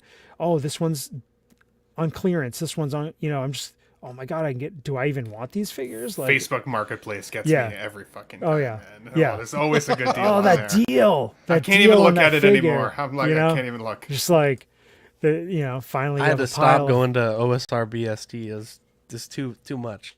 Yeah. Yeah. You can go down these rabbit holes and, I think as collectors, you just get that gene in you and, it happens. And I'm kind of at a point where I've realized like some of my faults, and Brian and TC and I, like, we talk about that stuff with each other and we help each other, get back on track. Like, if one of us is like buying a bunch of product and ripping packs and stuff and like hitting nothing, and it's like, oh, the next box, like, I swear, I'll do it. And they're like, no, like, stop. Like, what are you doing? And yeah. So, and I've told my friends that before, and some of them have told me to fuck off. It's their money, they do what they want. But I feel, as a friend, as a collector, as someone that perhaps has some small amount of influence, like, I think it is important. Like, hey, like, you're buying a lot of stuff, like, just take it easy. Enjoy what you got. Right? And so that right there, enjoy what you have, is the thing that I have done the least of over the last few years. And I finally realized that having less stuff, I can enjoy the stuff that I have more, because I can see it and I can go through it. I can look at it, and that's what I'm trying to focus on. Quality over quantity, enjoying what I have, redirection on the collection, like what is, works for me. And that's kind of, again, the return of the Scavengers. It's like a new version of us with more direction, kind of more, purpose as collectors and that sort of thing. And hopefully that'll resonate with, the audience. For sure, buddy. That's awesome. Just one more question, and then we'll end the Inquisition. Can you confirm the recording schedule that you guys have for the Return of the Scavengers? And where can people listen to you, obviously on YouTube, but outside of YouTube, if they want to hear the audio version? So we're trying to do every 2 weeks now, and it's usually a Wednesday night, but depending on Brian's, he's got some major soccer coaching duties in his town, so it's usually Wednesday or Thursday nights. We want to try to step on as little toes as possible with the other streams going on, but right now we're just doing YouTube.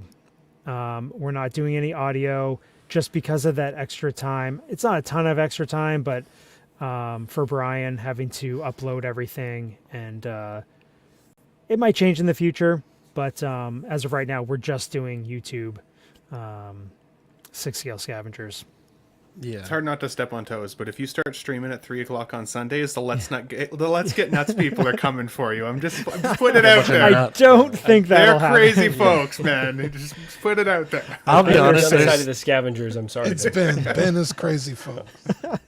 It's tough. It's tough, but the one thing that I've learned, and this is kind of an ugly thing, but stream when you can stream, because the same courtesy you would give to others, you'd be surprised how little that gets reflected back. So I don't know. I'm just kind of in the mindset, like, if I want to stream, like, I'm just going to stream, because we've played nice a lot, and there's a lot of people streaming. So yeah, it's hard. It's so hard to not. It is, and plus we're we're basically working, starting from scratch, trying to gain back the audience that we used to have, and it's probably going to take some time to do so. And I mean, we're not the most at marketing and advertising, so it's just gonna kind of be like hopefully a steady growth, coming back. There you go. Well, be sure to check them out. They're friends of the shows, the OGs, Sixth Scale Scavengers. Put their link in the YouTube live chat, and we'll put it on the description for the audio listeners as well. So I mentioned a few weeks ago we wanted to start doing some segments for, just each of the hosts to be able to put their own little spin on the show. And so Marco's kicking us off with the 64-bit fix. So what is your fix today, Marco? Yeah, so really quickly wanted to talk about two things, but the first being the Mortal Kombat 1 trailer. I'm a huge Mortal Kombat fan. That's one of the games that really got me like super intrigued with, gaming, seeing that in the arcade, getting swept up in Nintendo 64 version. So this seems to be a reboot. It's almost like a soft reboot, though. I believe Mortal Kombat 11 ended. I haven't finished the story yet, but I think it ended with like all these like crazy time dilations and then a reset of the universe. So I think what's reflected here is like a god, Liu Kang, basically. So it's almost like going back to the roots of the first game, but there's some new twists. And so there's a new trailer that dropped. Obviously the pre-order is up. So the designs are a bit more grounded. I feel like everything feels a bit more grounded, which I like. I'm really vibing the trailer overall. So to plug in terms of figures, I think that there's a lot of potential here. So obviously Sub-Zero, Scorpion, OGs. I like this like very ninja design. We've seen kind of iterations of this through like film properties and cartoons and the most recent games, but I'm really digging this a lot. And then apparently Amazon Italy, I think, or like one of those shit. may have. I don't think this is an official image. I think this is a mock-up, but I think there was a list leaked of potential DLC characters, and some notables on here would be like Peacemaker, would be Omni-Man, would be oh my gosh, why do I always forget Homelander? Love that show. I don't know why I always forget his name. So if that is indeed true, incredible, and like this would be a must-have game for me. So, yeah, they've always done that with like they had Spawn, RoboCop, Terminator. They've always had like alternate characters to bring in, so that those would be cool to see. 100%. It'd be incredibly cool, right? So yeah, really exciting overall that they're kind of rebooting, because the story got so convoluted. It's almost like we need to go back to basics. So it seems I didn't even know there was a story. Oh my gosh, the story is insane. If you watch any YouTube videos, like what the hell is going on here? So yeah, back to basics. Incredibly excited for this. If I could give one more bargain bin bro plug though, definitely wait. Don't like pre-order anything, because there's like $100 version, and it comes with all these odds and ends. Just wait like till Black Friday, or give it some time. These games drop so quickly. They launch with a bunch of bugs, so give it some time. And then the only other thing I wanted to plug was tomorrow there's going to be a PlayStation showcase. So it's 1 Pacific time, so that'd be like 4 Eastern time as well. Does anyone work? But this is the first showcase in a while, and so there's probably going to be some pretty big reveals like Spider-Man. Oh my god, I'm Santa excited Monica for that game. is working on, right? So if you don't catch, you can go catch these trailers on YouTube. And I want to point this out because with that Spider-Man game, there's a lot of figure potential, right? We know Miles is going to be in it. We know Venom's going to be in it. So we could get some bangers from that. There you go. So you guys have any thoughts at all on either one of these? Yeah, I grew up playing Mortal Kombat with my sister. Player 2, the little brother. So I have a lot of nostalgia for Mortal Kombat. I fucking hate fighting games. But it's interesting news. It's very cool to see them kind of going backwards. Especially like you said, they're on that Mortal Kombat 11. I know what it was funny because in the chat, Sean from Small Talk asked like, is this like an RPG or a fighting game? And I was like, bro, it's Mortal Kombat. What kind of question is that? But with the newest Street Fighter, they've added a role-playing element where it's almost like an open world, and you run and find like the different fighters. And So Mortal that'd be Kombat interesting had to that at see one if- point on like Xbox, on the first or second Xbox. Oh, had did they? something like that. Okay. Yeah, so it'd be interesting to see kind of, because the trailer kind of makes it sound like it's a choose your own adventure kind of story, Okay. where it's not necessarily like a linear path that you could take. So yeah, I'm excited for this showcase tomorrow, because I'm hoping for some Elden Ring news, at least like a release date for the DLC. Yeah, buddy. Because that was supposed to be this year, but now I'm hearing it's probably not till next year, since they have their Armored Core game coming out later this year, and they don't want to compete with themselves. So, yeah, I'm always excited for the PlayStation Showcase. Yeah, dude. I played the Mortal Kombat 1 and 2 mostly on Sega Genesis back in the day, because I would go to my dad's house. My folks were split up, and my mom always had Nintendo, and my dad always had like Sega. He was trying to be the cool dad. He wanted to show you the blood. Yeah, the Genesis was a sweet machine back then. I loved the game 1 and 2. I played the heck out of those. So I'm excited to see a return back to maybe some roots. And then, yeah, in terms of the showcase, I mean, Spider-Man 2, the Marvel game, like, I loved Spider-Man 1. I really enjoyed Miles Morales, and I've been, like, waiting with anticipation. You guys aren't even going to see me for, like, a week, maybe more, when that game comes out. I'm not leaving the house. I am extremely excited. So, yeah, cool news, buddy. Thanks for featuring that for us. There you go. Absolutely. So, my segment, I don't know if this was my regular segment, but it was something I had to deal with, and I thought it would be nice to peel back the curtain, because I know, like on the shows, I really just showed the successes of the things that I'm printing, and I don't often go into the failures. And I think it is important to give people a realistic idea of like what goes into owning 3D printers, because it's definitely not all sunshine and roses, and I'm sure Dean can probably appreciate that. So right before I was going to leave for vacation and run a 48-hour print, which my printer had been running back to back 12-hour prints for like 2 weeks straight, getting all the Zack's Wonderland hex base orders done. Victoria's like, hey, can you print me a bookmark for my book? I'm going to read a book at the beach. And I was like, sure. And it was like a 10-minute print, and it destroyed my printer. I don't know what happened. Like a layer didn't adhere, and then it got sucked into a fan, and it like made its way through the fan and took these wires and like ripped them off the solder joints. Goodness. So I was like, well, that's fantastic. So I had ordered all the, fortunately, like 3D printer parts are pretty cheap. So it was to order a new fan, a solder unit, which obviously isn't a 3D part, but it's just a cheap soldering iron. And then a silicone sock, which got torn up by the plastic somehow. I don't really understand that, but it was only like $15. And I ended up actually saving the original fan, retinned the leads, snipped back the wire, got it all working. It was like a 15-minute quick fix.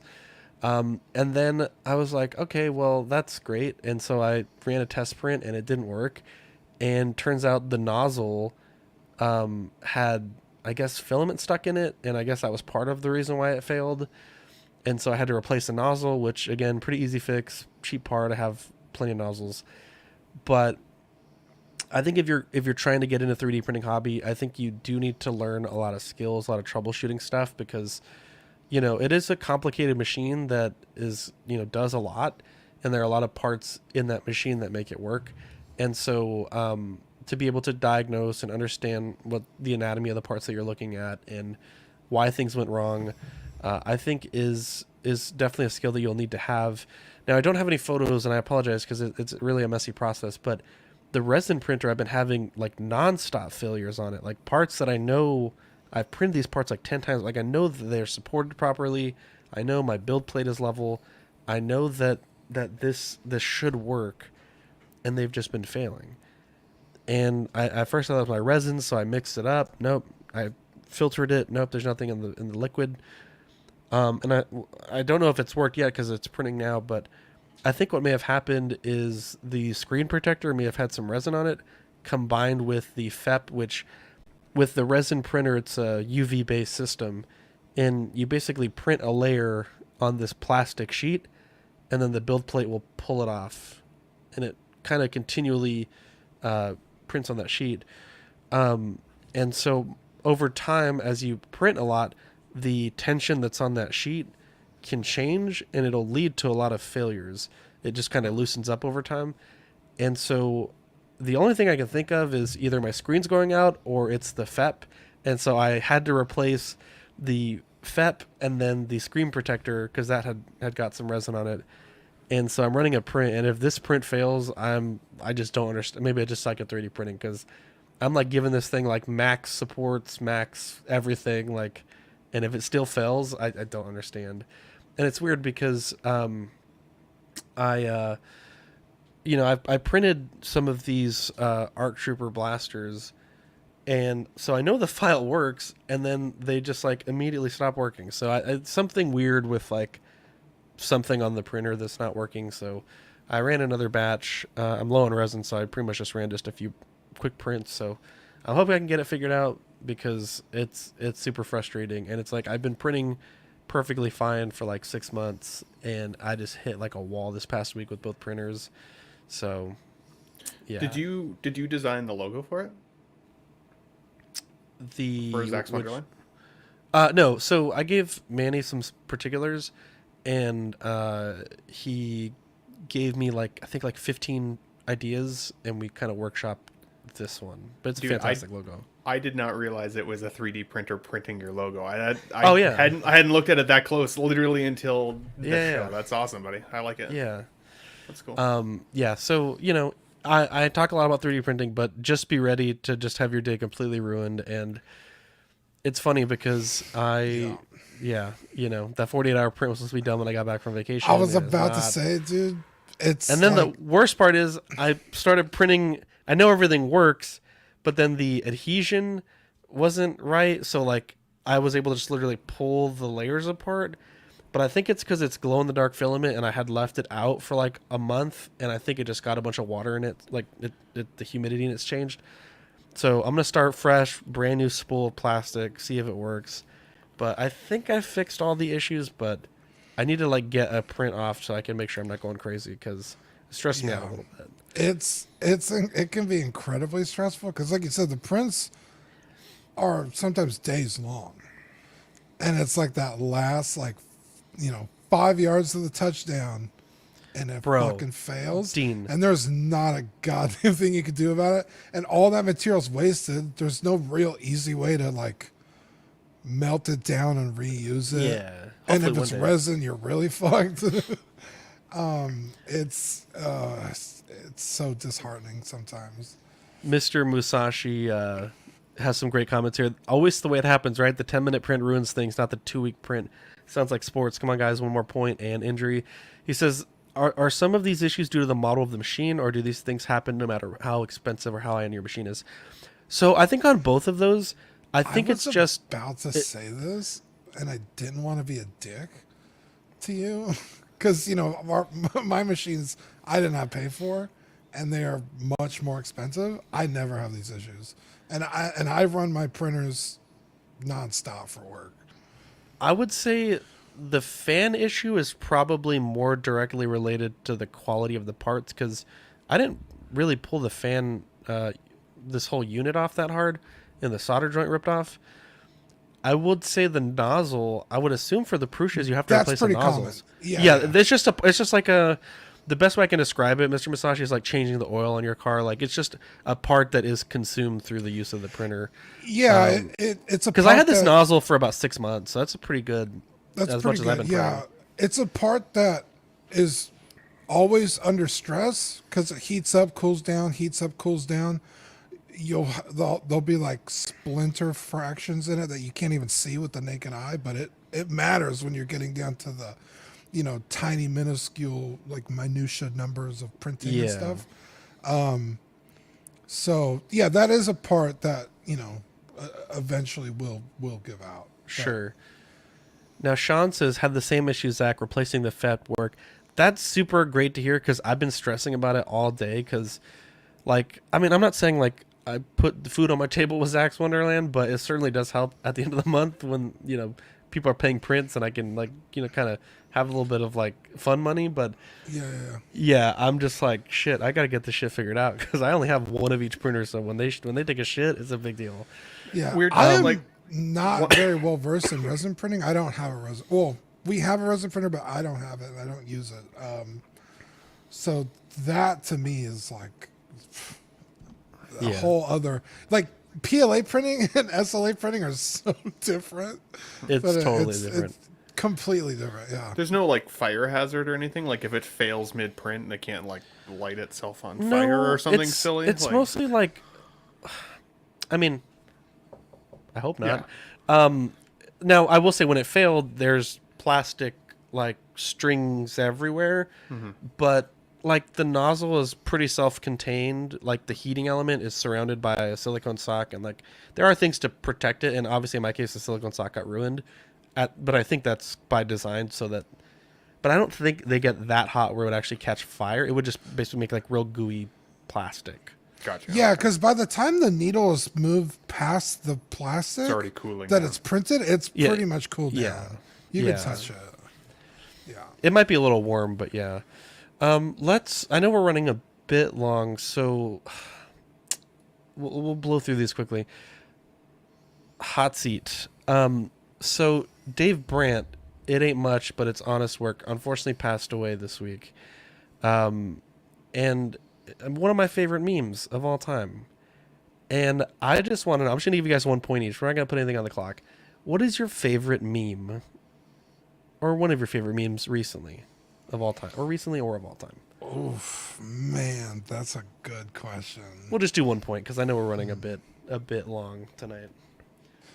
I'm really, biased. The memes that we have on the show, but the one that you and I started with a man can only admit when he was wrong. Oh yeah, there you go. There's so many times where you and I get into a bickering match, and one of us is all someone's wrong in the argument. Usually and you're probably not wrong because I'm pretty sure I'm the one that started using that video. Yeah. And I love it so much because it has so much like context. Like you could put it anywhere. There you go, Marco. What about you? Mine is Lord have mercy. Today drained me after doing nothing. That's like I don't even know what it comes from. I think it's like a reality show or something. But it's that lady just saying, "Lord have mercy. Today drained me," and it's like me after going to the grocery store. So sending a fax to Cleveland. Favorite. That's right. Ben, what about you? The one I send most is the Trailer Park Boys Bubbles Decent, because I say decent a lot. And the one that always makes me laugh is the It's Been 84 Years, the Titanic lady. Oh, God, yes. Yeah. Letty, what about you? That's a good one. Oh, you're muted, buddy. Oh, you're on mute, bud. Sorry about that. Probably Yoda when he's getting ready to die because Luke is asking him so many questions, and that's like my children asking us stupid questions all the time. And then it's a GIF, but Russell Crowe from Master and Commander, like looking through the window, like in longing for something. It's usually anybody that has anything nice or like ridiculously expensive. I'm like looking, oh man, I'm never, this is just me over here looking at your stuff, wishing I could have it. Peering through my two favorite, Dean, you'll I know think these I know right what away. Zach's is. It's, okay. Anakin? Yes, and the not like this. Yes! Dean, I'm giving you a fucking bonus point. Yes! I knew both of them, dude. Yeah, Zach loves God. There was a point in my life. I think I only communicated with the not like this and the Anakin crying meme for like 2 weeks. It was kind of a problem. Can I get a bonus point for one? The Zach Joker stream meme has become. Oh yes, you absolutely can get a bonus point. Oh God, there was a stream a long time ago, and I put Joker face makeup on, and no one watched that stream. Joaquin from the Joaquin one, yeah. Yeah. And it was super funny. But But yeah, that's a good one. No, Marco. and nobody watched. It sounds creepy. Anyways, let's like move clowns. on. Let's move on. Or wait, did Letty give us? Yeah, he did. Actually, I'm disappointed, Letty, that you didn't mention the Justin Timberlake staring into the camera. I mean, that's That's the like best the is Sixth Scale Scavengers one. the best was when Roy superimposed Brian's face. There you go. Onto JT. There you go. Yep. There you go. Should we skip movie of the week or should we run through it real quick? We're running real long. Maybe push it to next week. Yeah, we'll push it to next week. Okay, yeah, so we'll talk Aliens next week. Sorry, Chris, if I made you watch it. All good. Nope. Dean, can we thank the pillars to keep the network Yes, going? the sweet, beautiful angels. We got Ian CB, Renee Mendez, Eric Mariscal, Quinn Aguirre, King Louie, Mark Pearson, Paul Schreiber, Equan, Chris Val, Serena Ben Thomas, the beautiful, the handsome Chris Leddy, David Jones, Sam Gist, Daminator, Joao Bretta, Thomas Clark, Eric Switzer, Six Guns Figs, Billy Badfish, Toy Cartel, Sweet Danny Lee, Deanie Martin, Stephen Kratt, Big Ol' Fern, Caesar Mariquin, Mark Phillips, Lisa Martin Bomonsky, Rick DeGregorio, The Everyday Collector, Ricardo Valdez, Jose CZ, Erwin Azucena, The Illustrious Rainer, Alan Morgan, Tukathri Watt, Derek B., Arias Portillo, Mark Randolph, Alvin J., Jazz Carroll, Joe Ridley, Pablo Meza, D-Rock, Matt Clevenger, Seth Tucker, CC, 3PO, Scott Smith, Dalmaton, Jimmy James, Stephen Purchase, Sean Usby, Scott Bradley, Steve and Maria Stanley, Eddie Manzanares, Louis Bennett, Chip Perrin, Jimmy Hernandez, Gigi the Judgmental, and Brenton Palmer. Boy, I almost missed that one. And I was like, oh, stretch that out. For Patreon, our May, June benefits are the Question of the Week sticker, Brenton's Sunday show, and the Spooderverse sticker, very, very rare sticker there, so be sure to join in if you'd like. $5 a month gets you the digital benefits. $7.50 is the sticker sent straight to your door. $15 for the Figure Fix Assistance, and $25 for the Pog Deluxe set, and doubles of all the stickers that we send.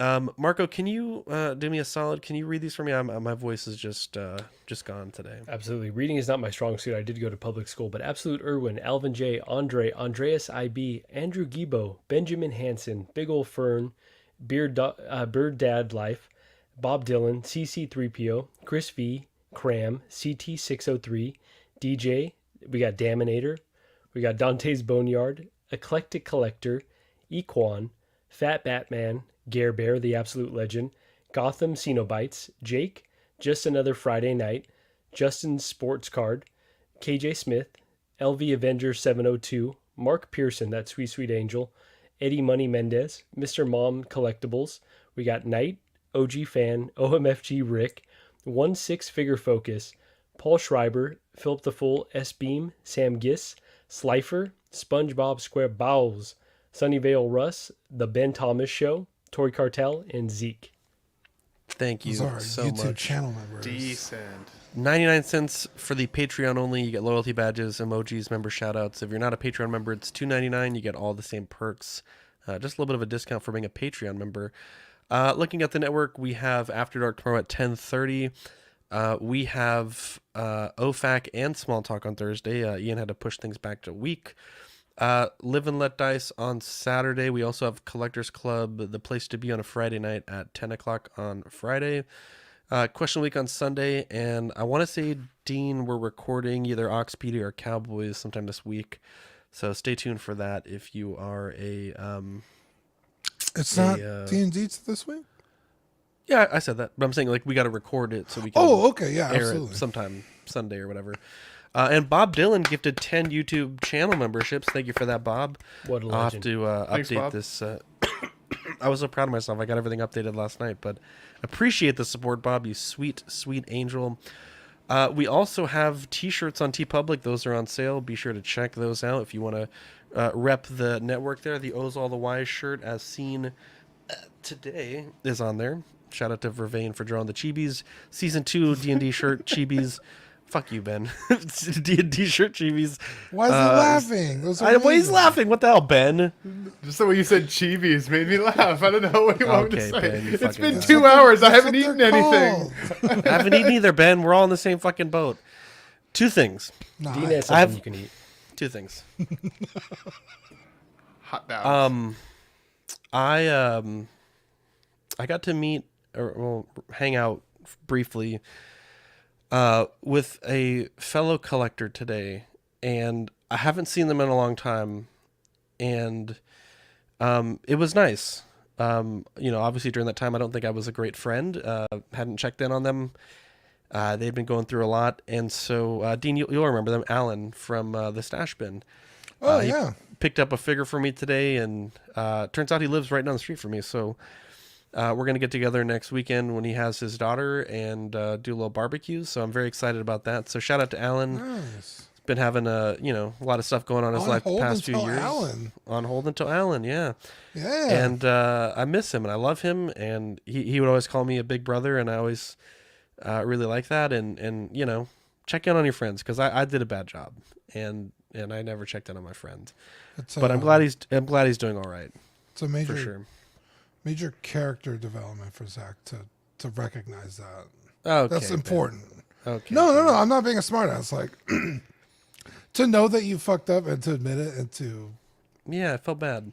yeah. I did also have a very exciting announcement. I haven't gotten approval from my wife to share this, but I'm gonna share it anyways, because the homies that stick around after the Patreon read, those are the real homies. So my wife and I are expecting, and we're 8 weeks at the moment. Congrats. And Congrats. we don't know anything like the gender or anything like that, but we'll talk more about it on After Dark tomorrow. But I wanted to kind of plug it just a bit on Tuesday, and we're excited. We've been wanting another kid for a while. A few times we thought we may be getting there, but wasn't meant to be at those times. And we're hopeful and excited, and excited for the new this week.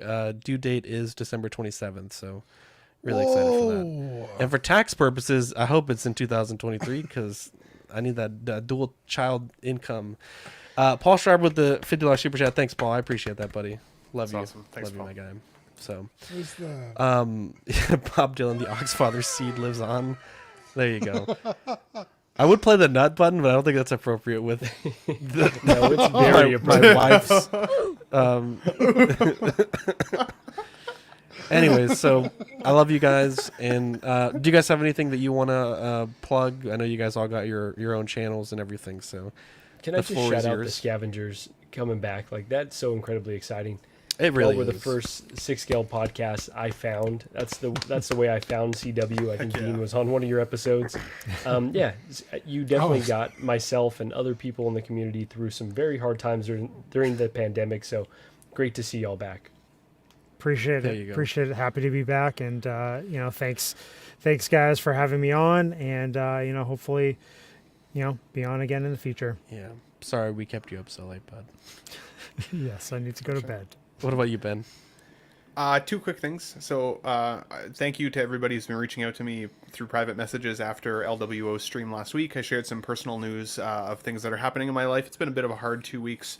Even if I don't get back to you right away, it's very much appreciated you guys reaching out last night. And then you guys, I love you guys. I was having a real bad day yesterday. I kind of threw a Hail Mary into our group chat just to be like, I feel like I need some support and some love. And you guys chatted with me for hours, had me laughing in bed by the time I was all dying. said and done. Dude, that was a good chat last night. It helped. It helped for sure. So I love you guys. And then obviously Sundays we've got Let's Get Nuts on the Ben Thomas Show. It's doing really well as a live stream just for a Sunday afternoon chill session. I always have new guests on. Letty, of course, you're more than welcome to join if you ever want to pop in there. It would be great to have you, buddy. But if you have not had a chance to see this past Sunday's episode, definitely check that out on the Ben Thomas Show. It's a fun time. There you go. Just catching up on a few of these comments before we let you guys go. Toy Mafia with the shocked emoji. SpongeBob SquareBalls, congrats, Zach. Absolute Irwin with the congrats. Paul Schreiber again with the very generous super chat. Paul's such a great guy. It's funny, when we moved into this house, Paul was like, hey, do you have a housewarming registry, I guess? I don't know what you call it. But he got us this fireplace for our house, and we use that thing literally every day. It's fucking fantastic. So Paul's always been a day one. DJ, my guy, congrats, Zach. You're crazy for having another kid, but congrats, G. Slifer, congrats, buddy. Bob Dylan, the Oxfather seed lives on. Eric Rodriguez, congratulations. Mr. Musashi, hopefully you feel better, Zach. Thanks for the stream. Bob Dylan, Zach can't help but drop those pre-orders. Slifer, wishing you and your wife the best. And Pablo, congrats, Zach. Yeah, I'm really excited. I'm really bad at keeping secrets, and so it's been like killing me to not share it with the Patreonies. You guys in the our little show chat have known for a while, but yeah, I love you guys, and yeah, I'm Zach. I'm Dean. I'm Marco. I'm Ben. And I'm Chris. And we'll catch you on the next episode. Bye.